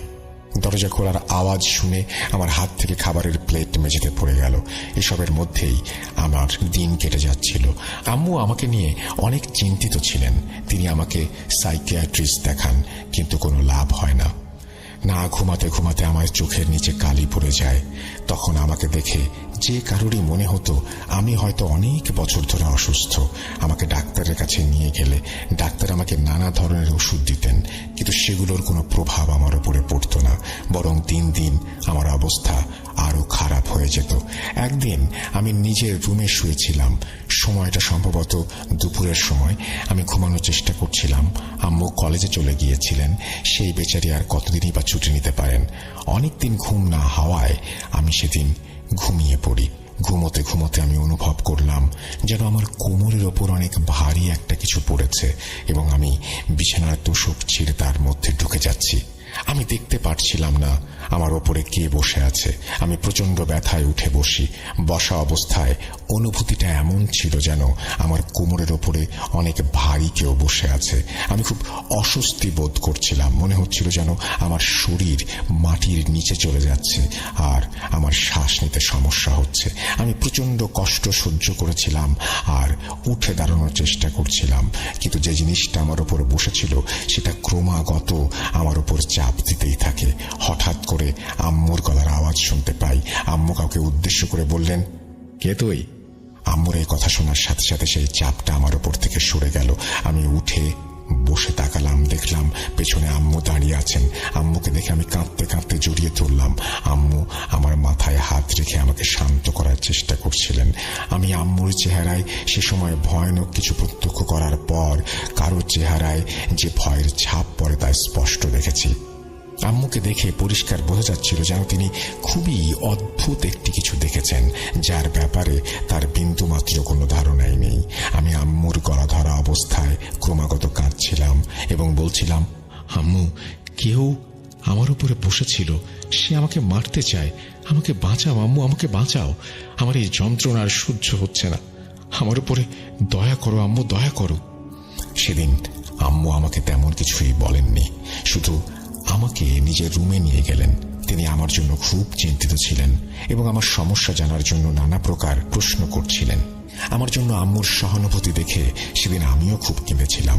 আমি আম্মুকে প্রতিটি সমস্যার কথা তাৎক্ষণিকভাবে জানিয়েছিলাম, তাই নতুন করে আম্মুকে বলার কিছু ছিল না।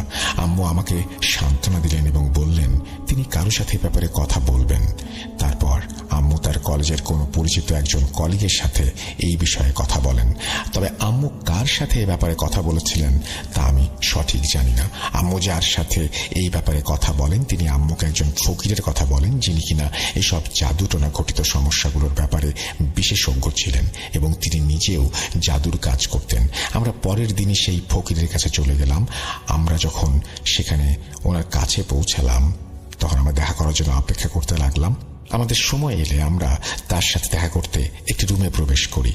আমরা তখনও তাকে আমাদের সমস্যার ব্যাপারে কিছুই বলিনি এবং আম্মুর ভাষ্য মতে আম্মু ও তার কলিগকে আমার সমস্যা নিয়ে কোনো কিছু বলেননি। যখন আমরা ফকিরের ঘরে ঢুকলাম তিনি আমার দিকে তাকালেন এবং সাথে সাথে চোখ দুটো নিচু করে নিলেন। এরপর তিনি আমাকে একটা প্রশ্ন করলেন, যা শুনে আমি চমকে উঠলাম। তিনি জানতে চাইলেন, সেই ছাগলের কথা কি তোমার মনে আছে? আমি অবাক হয়ে তার মুখের দিকে তাকিয়ে থাকলাম। বললাম, হ্যাঁ, রাস্তায় পড়ে থাকতে দেখেছিলাম। আমার উত্তর শুনে তিনি এক এক করে সবকিছু নিজেই বললেন, যা এতদিন ধরে আমার সাথে ঘটে চলেছে। তিনি জিজ্ঞাসা করতে লাগলেন সেই ছাগলের মাথার মতো মানুষগুলো এখনো আমার স্বপ্নে আসে কিনা। আমি হ্যাঁ সূচক উত্তর দিলাম। প্রথমবার দেখার পর আবারও দুই একবার তারা আমার স্বপ্নে এসেছে। তখন তিনি জানতে চাইলেন আমি ছাগলের আওয়াজ কখন শুনেছি। আমি উত্তর কি দেব? আমি তার এসব কথা নিয়েই বেশ চিন্তিত হয়ে পড়ছিলাম। কিভাবে তিনি এসব জানলেন?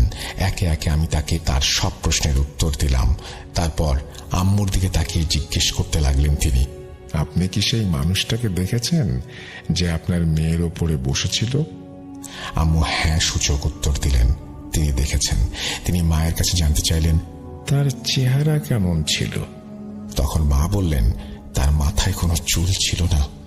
আম্মু যখন ঘরে ঢুকছিলেন তখন তিনি তাকে আমার কোমরের ওপর বসে থাকতে দেখেছিলেন এবং আম্মু যখন তাকে উদ্দেশ্য করে জিজ্ঞেস করেন তুই কে, তখন সে আম্মুর দিকে তাকিয়ে বিচ্ছিরিভাবে হা হা করে হেসে গায়েব হয়ে যায়। তার চোখ ছিল খুব বড়। আম্মুর মুখ থেকে তার চেহারার বর্ণনা শুনে আমি কাঁপতে লাগলাম, কারণ এটা সেই লোক যাকে আমি রাতের বেলায় পড়তে পড়তে দেখেছিলাম। তারপর ফকির বাবা আমার মাথায় হাত দিয়ে কিছু পড়া শুরু করলেন আর আমি আগের মতো অজ্ঞান হয়ে গেলাম। তার পরের কিছু আমার মনে নেই। পরের ঘটনা আমি আম্মুর ভাষায় বলছি।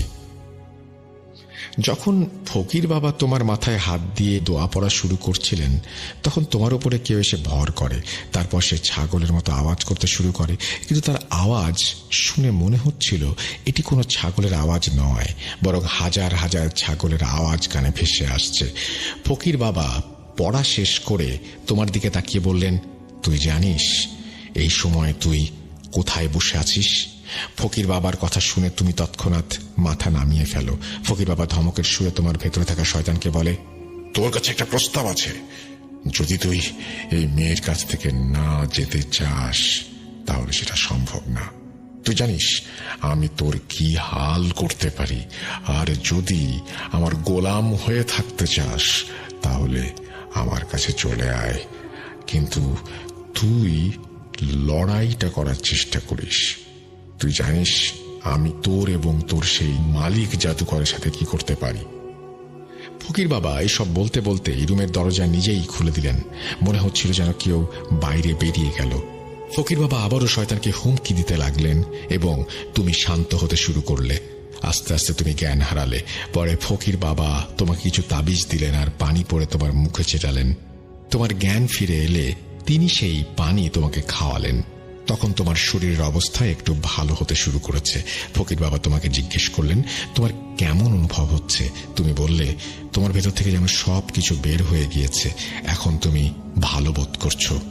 এরপর ফকির বাবা আবার তোমার মাথায় হাত দিয়ে কিছু একটা পড়তে শুরু করলেন এবং শয়তানকে হাজির করলেন। সাথে সাথে কাউকে উদ্দেশ্য করে বললেন, এটাকে বন্দি করো। আমি অবাক হলাম, কারণ রুমে তুমি আর আমি আর ফকির বাবা ছাড়া কেউ নেই। তাহলে তিনি কাকে এই কথা বলছেন বন্দি করার জন্য?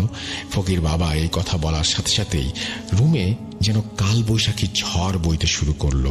কিছুক্ষণ এভাবেই চলল, তারপর সব শান্ত। আপনার মেয়ের ওপরে যে শয়তান ছিল তাকে আমি বন্দি করে ফেলেছি। এখন আমার কাজ সেই জাদুকরকে ধরা। তাকে ধরতে না পারলে আপনার মেয়ের সমস্যাগুলো পুরোপুরিভাবে দূর করা সম্ভব না। চিন্তা করবেন না, আপনার মেয়ে সেই জাদুকরকে দেখাবো খুব জলদি। তখনই আমি তার কৃতকর্মের জন্য তাকে শাস্তি দেব। এখন এগুলো যা আছে তার কোনো কিছুই আপনার মেয়ের মনে থাকবে না। তাকে আপনি পানি খাওয়ানোর সাথে সাথে সে সবকিছু ভুলে যাবে। এই ছিল আমার মায়ের ভাষ্য। এরপর কয়েকদিন আমি বাড়িতেই বিশ্রাম নিলাম, আর সেই বিশ্রামে আমার শরীর আবার আগের মতো হয়ে গেল। সব সমস্যা যেন কেটে যেতে শুরু করলো, কিন্তু আমি তখনও স্বপ্নে সেই ছাগলমুখী মানুষগুলোকে দেখতাম। এভাবেই কয়েকদিন কাটলো। একদিন আমি কলেজ থেকে ফেরার পথে এক ব্যক্তিকে দেখলাম। সে 3 রাস্তার মোড়ে একটি ছাগলের মৃতদেহ এনে সেখানে ফেলে রেখেছে। সাথে সাথে আমার ফকির বাবার কথা মনে পড়ল। আমি নিশ্চিত ছিলাম এটাই সেই জাদুকর যার জন্য আমার জীবন কিছুদিন আগেও নরকে পরিণত হয়েছিল। আমি ভয়ে জমে গিয়েছিলাম। হঠাৎ কাঁধে কারো হাতের স্পর্শ অনুভব করলাম। এক পরিচিত ব্যক্তি আমার কাঁধে হাত রেখে দাঁড়িয়ে আছেন। তার মুখে হাসি, তার চেহারা ছিল অসম্ভব রকমের সুন্দর। সে আমার দিকে হাসি দিয়ে বলল, বাড়ি চলে যান, এখানে থাকবেন না। আজ থেকে আপনার সব সমস্যার সমাধান হয়ে যাবে ইনশাল্লাহ। তিনি এই কথা বলার পর আমি আর পেছন ফিরে তাকাইনি, বাড়িতে সরাসরি চলে আসি। এরপর থেকে আমি এ ধরনের আর কোনো স্বপ্ন দেখিনি এবং আমার সাথে এরপর থেকে এই ধরনের কোনো সমস্যা আবার ঘটেনি। এখন আল্লাহর রহমতে অনেক ভালো আছি। আমার জন্য সবাই দোয়া করবেন। আল্লাহ হাফেজ। এই বলে মরিয়াম আপু তার ঘটনা শেষ করেন। প্রিয় লিসেনার্স, এই ছিল আমার আজকের পাঠানো ঘটনা। ফিরে আসবো আবার নতুন কোনো এপিসোড নিয়ে। সেই পর্যন্ত সবাই ভালো থাকুন, সুস্থ থাকুন। মোস্ট ইম্পর্টেন্টলি ভূত.com এর সাথে থাকুন। আল্লাহ হাফেজ।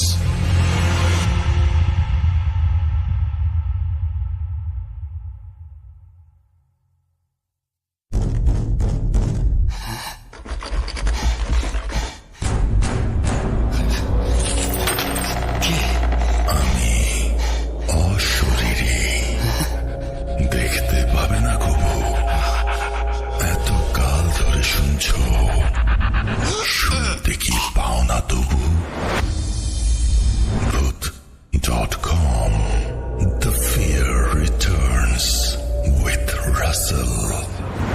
আরো একবার আপনাদের সবাইকে স্বাগত জানাচ্ছি। আমি রাসেল। আশা করছি আপনারা সবাই ভালো আছেন এবং ভালোর দলে আছেন। আমিও ভালো আছি, ভালোর দলে আছি। এবং আমরা সত্যি কথা বলতে যেটা ঈদের উৎসব ফুরিয়ে গেছে, কিন্তু আমেজটা রয়ে গেছে এবং সেই সাথে বৈশাখ আসছে আমাদের বর্ষপুঞ্জিতে। সুতরাং যেটা করতে হবে সেটা হচ্ছে বৈশাখের প্ল্যানগুলো আপনাদের যদি কোনো কিছু থাকে সেটা আমাদেরকে জানাবেন। আর আমি যেটা করবো, এখন আপনাদের একটা ঘটনা শোনাবো। সেই ঘটনাটি অবশ্যই একটি অডিও ক্লিপ। চলুন কথা না বাড়িয়ে শুনে আসি অডিও ক্লিপটি। আসসালামু আলাইকুম রাসেল ভাই, জি ভাই দিয়েছেন, কারণ আপনি সবসময় ভালোর দলেই থাকেন। আল্লাহর রহমতে আমি অনেক ভালো আছি। আমার নাম নাদিম আল হাসান, বাসা নরসিংদী সদর। board.com এটাই আমার ফার্স্ট ঘটনা। আশা করি রাসেল ভাই লিসেনারদের অনেক ভালো লাগবে ঘটনাটা। আমি আর কথা না বাড়িয়ে সরাসরি ঘটনায় চলে যাব।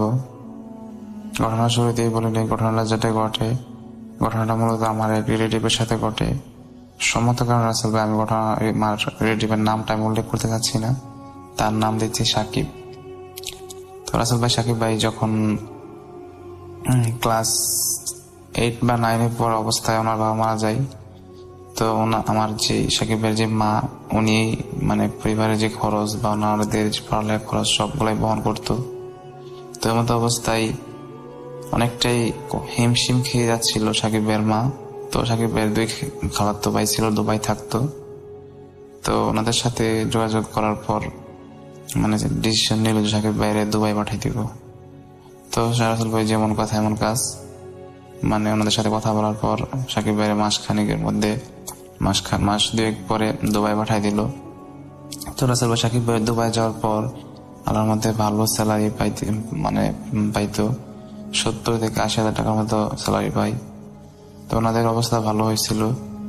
তো কাছের 2-3 মাস পর সাকিব ভাই রাসেল ভাই আমাকে বলেনি, সাকিব ভাই যে রুমে থাকতো এটা একটা ব্যাচেলারের মতো, এই রুমের মধ্যে 4-5 জনের মধ্যে থাকতো। উনি আর ওনার 2 ভাই আরেকজন মানুষ ছিল, এরকম আর কি।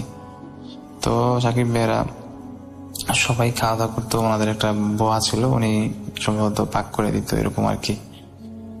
তো সবসময় সাকিব ভাই আবার সবার আগে আসতো, মানে কাজ শেষ করে সবার আগে সাকিব ভাই রুমের মধ্যে আসতো। তো একদিন সাকিব বরাবরের মধ্যে একদিন সাকিব ভাই আসার পর মানে ওনাদের 4-5 জনের যত খাবার আছে, মানে ভাত অথবা মানে তরকারি সবকিছু সাকিব ভাই একলাই খায় ফেলে। তো একলা খাওয়ার পর উনি খাওয়া দাওয়া করে শুয়ে রয়েছে সাকিব ভাই। তো ওনার যে রুমমেটরা আছে রাসেল ভাই, রুমমেটরা আইসা দেখে সাকিব ভাই মানে শুয়ে রয়েছে। তো ভাবছে শুয়ে রয়েছে আর ডাক দিব না, আমাদের খাবার আমরা খাইয়া ঘুমাই যান, কাজ টাজ করে এসে টায়ার্ড, তাই এই জন্য মানুষ শুয়ে রয়েছে। তো ওনারা যখন খাইতে যাইবো, যাওয়ার মধ্যে গিয়ে দেখে একদম প্লেট মানে এক প্লেটই মানে প্লেট যে প্লেটে খাইছে এই প্লেটটাও ধুইছে না, আর সবার খাবারের যে তরকারি মানে তরকারি বা ভাতের যে ডেক ডিশ কি এগুলা থাকে সবগুলাই শেষ, ফিনিশ। তো ওনার তো একটু অবাক হয়, কি হইলো বুঝলাম না, এতগুলা ভাত সাকিব একলাই খাইলো। তো সাকিব বাইরে ডাক দিল না, ওনার আবার নিজেরা পাক কইয়া ডিম ভাজি করে খাই ফেললো। তো ফার্স্টে তো ভাবছে সাকিবের অনেক খিদাটিতে আসছিল, তাই সে একলা খাই ফেলছে। তো ওনার খালাতো ভাইটাই তো মানে ভাই তো, তাই আর ডিস্টার্ব করে নাই। তো এরকম আরেকদিন এরকম সেম ঘটনা, সাকিব ভাই সবার আগে আইসে সবার ভাতটা একলাই খাই ফেলে। তো 2য় দিন তো সাকিব রাসেল ভাই একটু জিনিসটা ডাউট লাগছে আমাদের কাছে যে সাকিবের কি হইলো বুঝলাম না, ওই দিন এরকম করলো। ওই দিন তো সাকিব রাসেল ভাই কিছু বলে নাই। 2য় দিন ওনারা সাকিব ভাইরা ডাকতেছে যে সাকিব। তো সাকিব 2-3 বার ডাকার পর উঠছে, ওঠার পর বলতেছে তুই এতগুলা ভাত একলা কিভাবে খাইলি, আমরা যে খামো তোর কোনো খেয়াল না, এরকম জিজ্ঞেস করতেছে। সাকিব ভাই বলতেছে যে আমার তো খিদা লাগছে তাই আমি খাই ফেলছি। তো এই জিনিসটা রাসেল ভাই আমাদের কাছে অনেকটাই অবাক লাগতেছে, বুঝলাম না তোর কি 2 দিন পর পর এত খিদা লাগে 4-5 জনের ভাত একলা তোর খাই ফেলতে হইব। তো রাসেল ভাই এরকম 2য় দিনও কিছু বলে নাই, মানে একটু কথা কাটাকাটি হয়েছে, তারপর মানে আর কিছু বলে নাই। তো সাকিবের ব্যবহার চলাফেরা মানে সবগুলো একটু অন্যরকম লাগতেছে। মানে উনি প্রায় সময় মানে জানলার সাইডে বসে থাকে, একলা কার জানে কার সাথে কথা বলে। তো এরকম মানে আগের মতো তেমন বেশি মিশে না জিনিসগুলা। ওনার যে বাইরা ছিল বা ওনার রুমমেট সবাই খেয়াল করে রাসেল ভাই।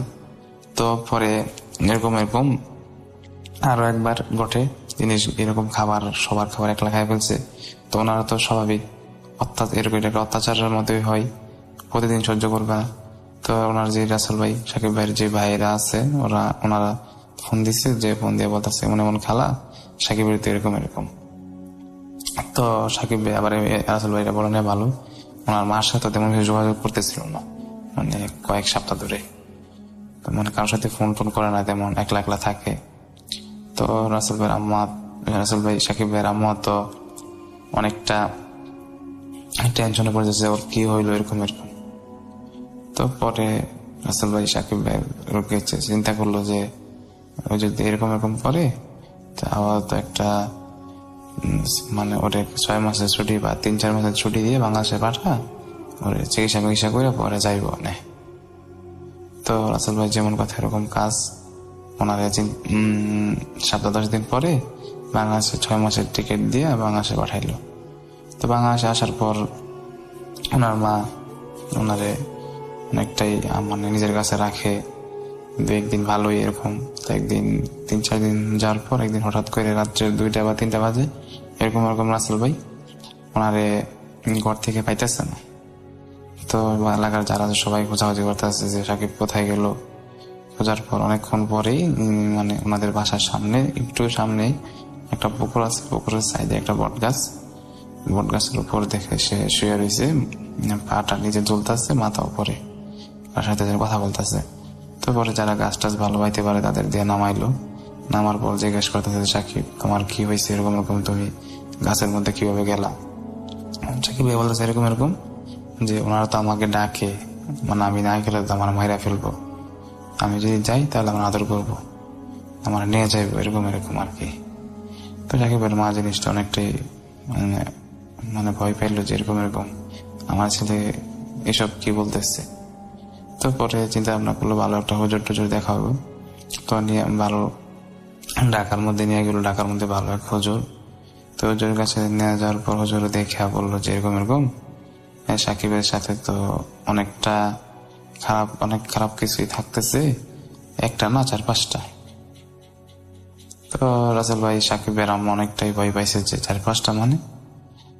পরে রাসেল ভাই সাকিবের মা জিজ্ঞেস করতেছে যে আমার ছেলে কি এরকম করছে যে ওর সাথে এরকম এরকম 4-5 জন জিন থাকে। রাসেল ভাই পরে আপনার যে হুজুর বলতেছে ও যখন বাংলাদেশে ছিল মানে দুবাইতে যাওয়ার আগে কয়েকদিন একটা সাপ মারছিল, ওই সাপটা আসলে রাসেল ভাই সাপ ছিল না, এটা আসলে একটা জিনের বাচ্চা। তো এই বাচ্চাটা এসে রাসেল ভাই সাকিব ভাই একদিন মারে, তো তারপর থেকে তার সাথে এরকম হইতে থাকে কি। তো সাকিব ভাইয়ের মা বলতেছে এরকম এরকম যাই হয়েছে আমার ছেলেকে কিভাবে বাঁচাইতে পারেন এই জিনদের কাছ থেকে, আমাকে একটা উপায় বলেন, এরকম এরকম যে উপায় হোক ওরা বাঁচান। তো যে হুজুর ছিল হুজুর বলতেছে এরকম এরকম আপনার ছেলের তো বাঁচানো যাইবো, কিন্তু মানে একটা উপায় আছে, কিন্তু একটু সময় লাগবো, আপনি 2-1 দিন পরে আসেন। তো পরে রাসেল ভাই সাকিব ভাই নিয়ে বাড়িতে গেল, বাড়িতে যাওয়ার পর গোসল টোসল করাইলো, ওনারা দেখে রাখে চোখের সামনে। তো ওই দিনের মতো সেম রাত্রে ফজর রাজানো আগে সাকিব ভাই খুঁজে পাইতেছে না, তো পাইতেছে না, পারতেছে না। করার পর অনেকক্ষণ পরে সবাই গিয়া দেখে যে মানে ওনাদের বাড়ির সামনে যে পুকুরের একদম মাঝে 100 ডুব দিতেছে, উঠতেছে। তো এই জিনিসটা তো দেখে সাকিব ভাইয়ের আম্মা যারা তো সবাই অনেকটা ভয় পাইছে যে ওই দিন এরকম হয়েছে, আজকে আবার ওনার এটাই গিয়ে আনলো, মানে যারাই সাঁতার ভালো জানে তারা সাঁতার দিয়ে ওনা আনলো, মানে পুকুরের সাইডে বসাইলো। বসার পর জিজ্ঞাসা কথা সাকিব দিয়ে কেউ আসলি। তো সাকিব ভাই বলতেছে যে ওনারা তো আমার নিয়ে আসছে ঘর থেকে, আমি না পার হলে আমার তো মেরে ফেলতো, এরকম এরকম আমাকে ছেড়ে দাও, আমি 100 ডুব দিব। তো ওনার মারা অনেক মানে এইগুলা দেখে অনেকটাই কান্নাকাটি শুরু করে। পরে আবার 2-1 দিন পর হুজুর কাছে নিয়ে যাই। তো রাসেল ভাই হুজুর কাছে নিয়ে যাওয়ার পর এবার হুজুর মোটামুটি ভালোই বড় ট্রিটমেন্ট করার পর একটা তাবিজ দেয়। তাবিজ দেওয়ার পর এই বলতেছে যে হুজুর বলে দিছে যে এই তাবিজটা যতদিন থাকবো ওর সাথে ওর কোনো ক্ষতি ইনশাল্লাহ করতে পারবো না, ওরে দেখে রাখবেন। তো ওনার এই তাবিজটা দেওয়ার পর রাসেল ভাই সাকিব ভাই মোটামুটি 1-2 মাস হয়ে গেছে, আল্লাহর রহমতে সুস্থ হয়ে গেছে। সুস্থ হওয়ার পর সাকিব ভাইয়ের আম্মা চিন্তা করলো যে ওর যেহেতু ছুটিতে পড়াইছে, ওর পেশাটাও ভালো আছে, ওর ওই জায়গার কাজ টাজও ভালো করতো, ভালো স্যালারি পাইতো, ওরে বাংলাদেশে রেখে লাভ নাই, ওর পাঠাই দেয়। তো ওনার খাওয়াতো বাজারে যোগাযোগ করে বাংলাদেশে থেকে আবার ফ্লাইটে পাঠাই দিছে। তো রাসেল ভাই এবার সবচেয়ে আশ্চর্যের বিষয় হলো ওই সময় তো মানে একলাই সবার খাবার খাইয়া ফেলতো, মানে অনেক বেশি খাবার খাইতো। এবার যায় কি হয়েছে মানে উনি একবারই খাবার খাইতেছে না, মানে যাই দেয় উনি মুখ থেকে ফালাই দেয়, মানে একদম পানি দিল বমি করে দেয়, যাই খাই সবকিছুই মুখ থেকে ফালাই দেয়। এই জিনিসগুলা মানে ওনার 2-3 দিন হওয়ার পর ওনার মা সাকিবের মারা জানায়। যাতে রাসেল ভাই মা মনটা অনেকটাই খারাপ হইবে, স্বাভাবিক। ছেলেটা অসুস্থ হয়ে যেতে সাকিব একদম শুকায় যেতেছে, জিনিসটা দেখেও ভালো লাগতেছে না। তো সাকিবের মা কিছুদিন যাওয়ার পর বলতেছে এরকম এরকম যদি হইতেছে আমার ছেলে আগে পড়া টাকা আমার ছেলের বাংলাদেশে পাঠাইতো। তো এবার রাসেল ভাই সেম ভাবে আগের মতোই বাংলাদেশে পাঠাই দেয়। বাংলাদেশে আসার পর আবার ওই হুজুর কাছে নিয়ে যাওয়ার পর দেখে হুজুর ওনার যে হাতে যে তাবিজটা দিছিল এই তাবিজটা নাই। তো হুজুর জিজ্ঞেস করতেছে যে এরকম এরকম তোমার তাবিজটা কোথায়? তো রাসেল ভাই সাকিব বলতেছে যে আমার তাবিজটা যে কোথায়, আমি একদিন আমার কাজের মধ্যে ছিলাম, হঠাৎ করে আমার কাজের মধ্যে থাকতে থাকতে আমার তাবিজটা কোথায় জানি চলে যায়, আমি জানি না। তো রাসেল ভাই ওই আমার মা বলতেছে যে হুজুর যেমনি হোক আমার ছেলের বাঁচান, সুস্থ করেন, এদের যা বিনিময়ে যা লাগে আমি তা দিব। তো হুজুর বলতেছে আমি তো পারতাম, কিন্তু এখন যেহেতু ওর তাবিজটা নাই, এখন আমার হাতে আর কিছু করার নাই, আল্লাহর উপর ভরসা রাখেন। আর ওরে অনেকটাই সেভে রাখবেন, একলা একলা বাইরে বের হয়ে দিবেন না। তো রাসেল এবার যখন সাকিবের দেশে আসে এবার একদম অবস্থায় খারাপ, মানে একলা একলাই কথা বলে, রাস্তার মধ্যে হাঁটে, সকালে নাই দুপুরে নাই, পুকুরের মধ্যে একলা একলাই 100 ডুব দেয়, মানে রাতের বেলা রাতে অন্ধকারে হঠাৎ করে উদা হয়ে যায়, অনেক খোঁজাখুঁজি করার পর বের করতে হয়, এরকম এরকম কাণ্ড ঘটে। তো এই জিনিসগুলো অনেকটাই ওনার মার কষ্ট দিচ্ছিল। তো ওনার মাও প্রায় সময় কাঁদতো যে আমার এই যেরকম ভালো ছেলে কিরকম আল্লাহ আমার তুমি কি করলা এটা, ওর মাফ করে দেয়, এরকম এরকম বিভিন্ন রকম কান্নাকাটি করতো সবসময়। তো মোটামুটি 2-3 মাস যাওয়ার পর সাকিব মোটামুটি সুস্থ হইলো, মানে আগের থেকে একটু বেটার এরকম আর কি। তারপরও সাকিবের মা মানে ওনারে এভরিথিং যা কিছু আছে সবকিছু সাকিবের মাই করে দিত, মানে ওনারে একলা কোনো জায়গায় বের হইতে দিত না বা কোনো জায়গায় যেতে দিত না। তো একদিন দুপুর বেলা রাসেল ভাই সম্ভবত 1টা বা 2টা বাজে এরকম, তো সাকিব ভাই বলতেছে যে আম্মা আমি তো একটু আমার মাথাটা ঘুরাইতেছে, আমি একটু পানি দিব মাথার মধ্যে। তো সাকিব মা ভাবলো তো ও যেহেতু দুপুর টাইম এরকম মাথা সম্ভবত ঘুরাইতেছে গরমের মধ্যে, তো যা পানি দিয়ে। তো ওনাদের বাসার মধ্যে রুমের সাথে একটা বাথরুম, তো বাথরুম বলছে দরজাটা অন রাখাই তুই পানি দে। তো রুমের সাকিব ভাই কি করছে, মানে পানি দিতে যাই দরজাটা অফ করে দিছে। তো অফ করে দিছে, ভাবছে শব্দ হয়েছে, কিন্তু ওনার মা ভাবছে এমনি মানে পানি দিতে আসে তো এটা শব্দ। তো অনেকক্ষণ হয়ে গেছে আসতেছে না, সাকিবের মার মনে একটু এমনিতেই কনফিউশন হলো কোন সময় গেল এখন আসতেছে না, যাই দেখি। তো যাই দরজা লাগাই, দরজা যেহেতু অফ, মানে দরজা অফ, ওনার মা অনেকটাই মানে ভয় পাইছে যে কি হইলো, ও দরজা খুলতেছে না, ডাকতেছে, কোনো রেসপন্স নাই। তো একটু পর মানে সবাই আসলো, আসার পর দরজা ভাঙার পর রাসেল ভাই যে জিনিসটা দেখছে আমার লিসেনাররা যারা আছে বা আমি সবাই অনেকটাই খারাপ লাগবে জিনিসটা দেখে বা শুনে।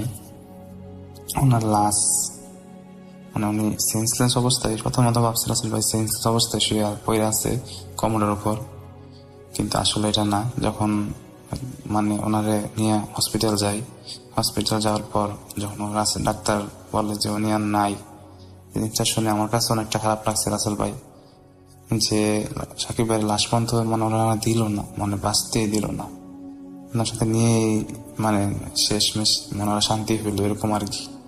তো রাসেল ভাই অবাক করার বিষয় হলো যে ডিএনএ টেস্টের পর মানে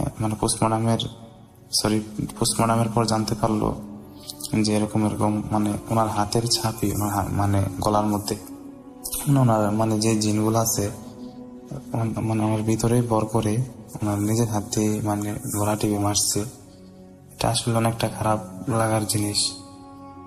মানে ওনার জন্য দোয়া করবেন, যাতে আমার বাইরে সবার কাছে দোয়া চাই যেন জান্নাতবাসী করে। রাসেল ভাই এটা বলে আমার ঘটনাটা আমি শেষ করলাম। যদি ভালো লাগে প্লে করবেন, আমার কাছে আরো অনেক ঘটনা আছে আমি শেয়ার করবো ইনশাল্লাহ। ভালো থাকবেন রাসেল ভাই, ভালো থাকবেন লিসেনার। wood.com দীর্ঘজীবী হোক।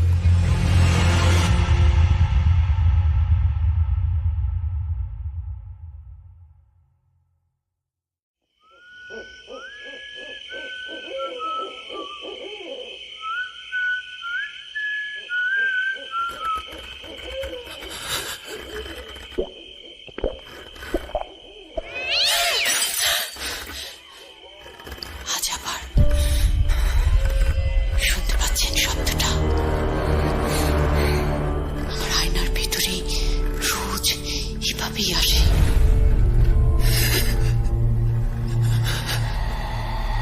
Booth.com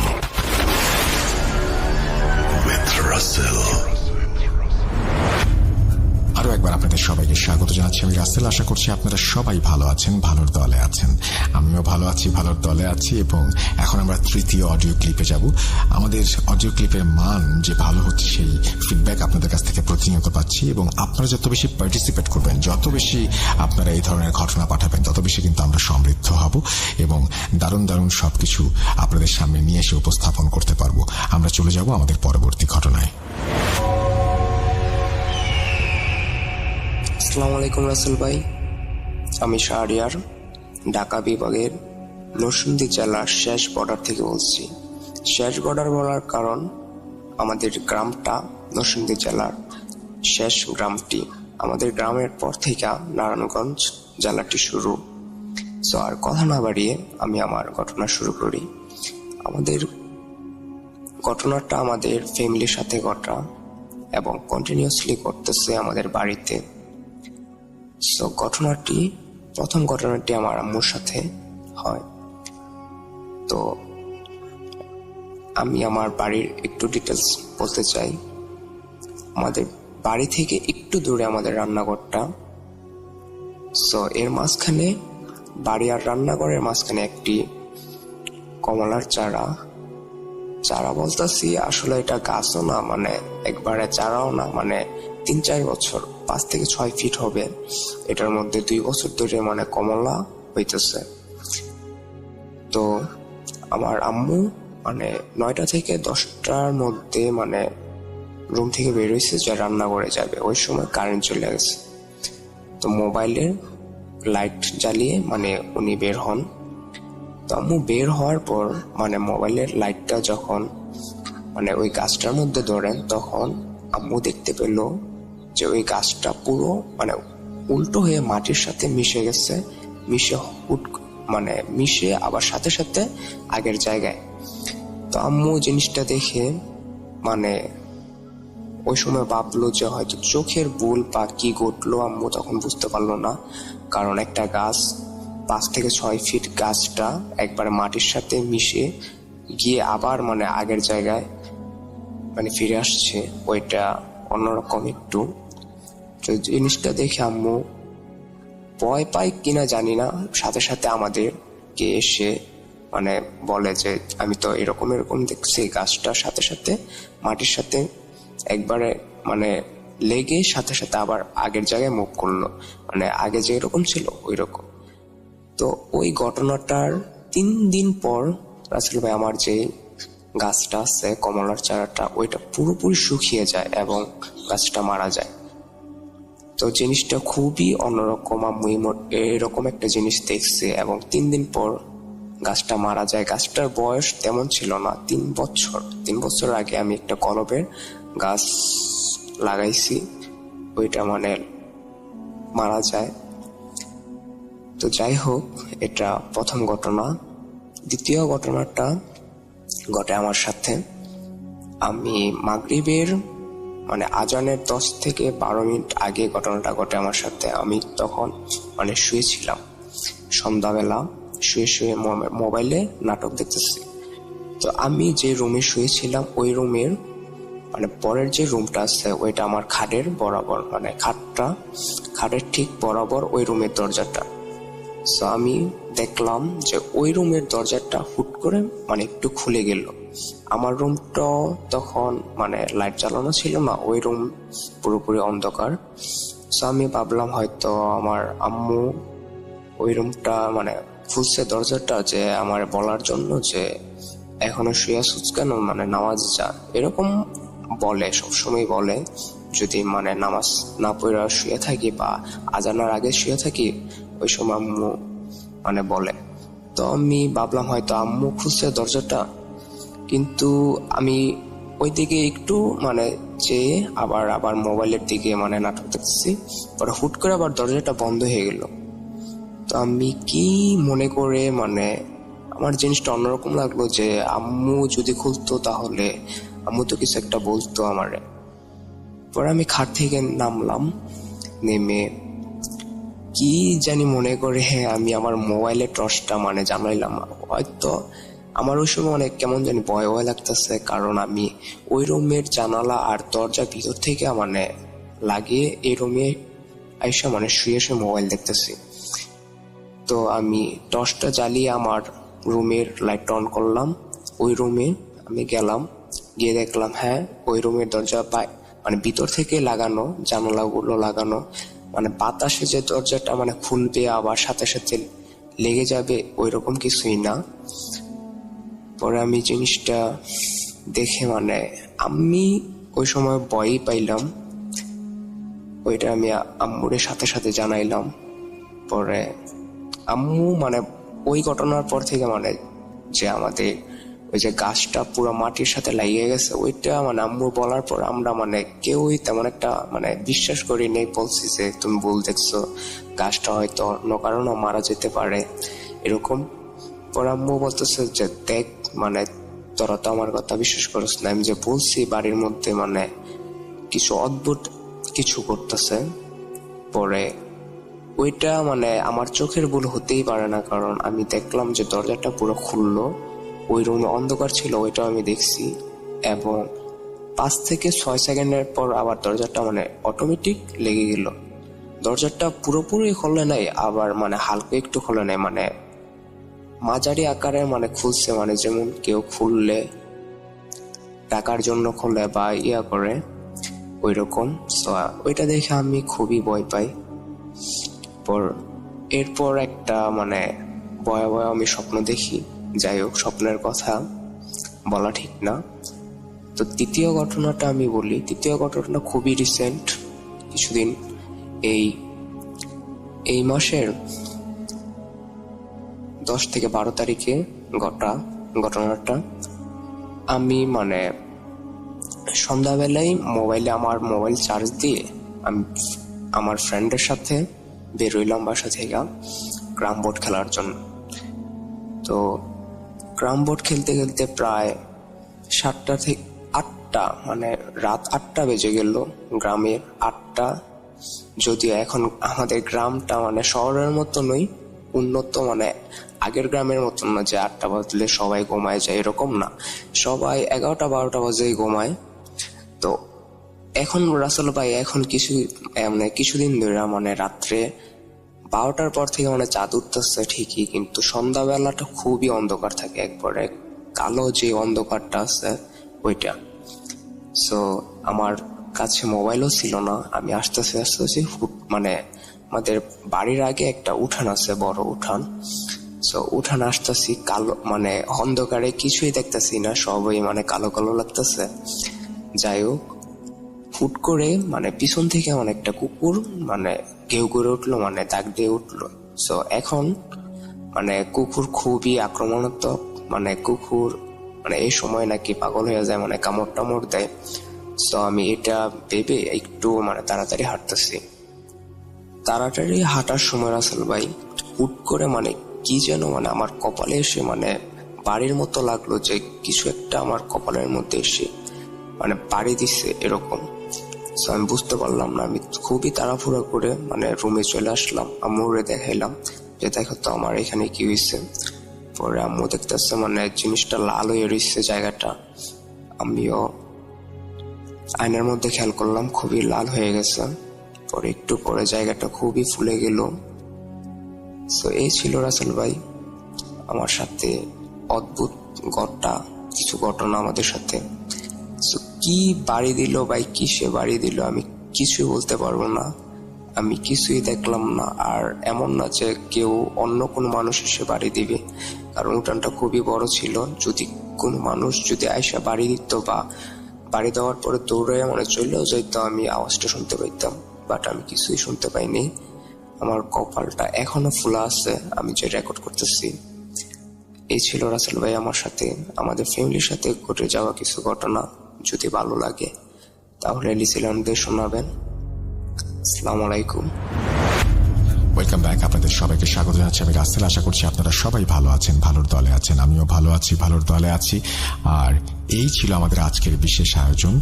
যদি ভালো লেগে থাকে অবশ্যই আমাদের জানাবেন, যদি ভালো না লেগে থাকে তাও আমাদেরকে জানাবেন। আমরা যেটা করতে চাই, আজকের মতো বিদায় নিতে চাই, ফিরে আসবো আবারও আগামী সপ্তাহে। সেই পর্যন্ত সবাই ভালো থাকুন, সুস্থ থাকুন, মোস্ট ইম্পর্টেন্টলি ভূত.com এর সাথে থাকুন। এবং আগে কিন্তু একটা সময়ে ছোট্ট একটা কথা বলে শেষ করি, ঈদে যেমন আমরা বাড়ি গেলাম না কয়েকদিন আগে কিন্তু বৈশাখেও মানুষ বাড়ি যেত, পরিবারের কাছে ফিরত। এবং এমনও হতো যে আগে তার মোবাইল ফোনের ব্যাপার ছিল না, বৈশাখে যারা জানিয়ে যায়নি বা যারা জানাতে পারেনি তাদের জন্য বাড়ির মানুষরা ওয়েট করতো যে আজকে তো বৈশাখ, এই বৈশাখে নিশ্চয়ই ছেলে ঘরে ফিরবে। তো এরকম একটা ব্যাপার ছিল। যাই হোক, বৈশাখের কথায় মনে পড়ে যাচ্ছে অনেক কিছু। আপনারা সবাই ভালো থাকবেন, সুস্থ থাকবেন, মোস্ট ইম্পর্টেন্টলি ভূত.com এর সাথে থাকবেন। আল্লাহ হাফেজ।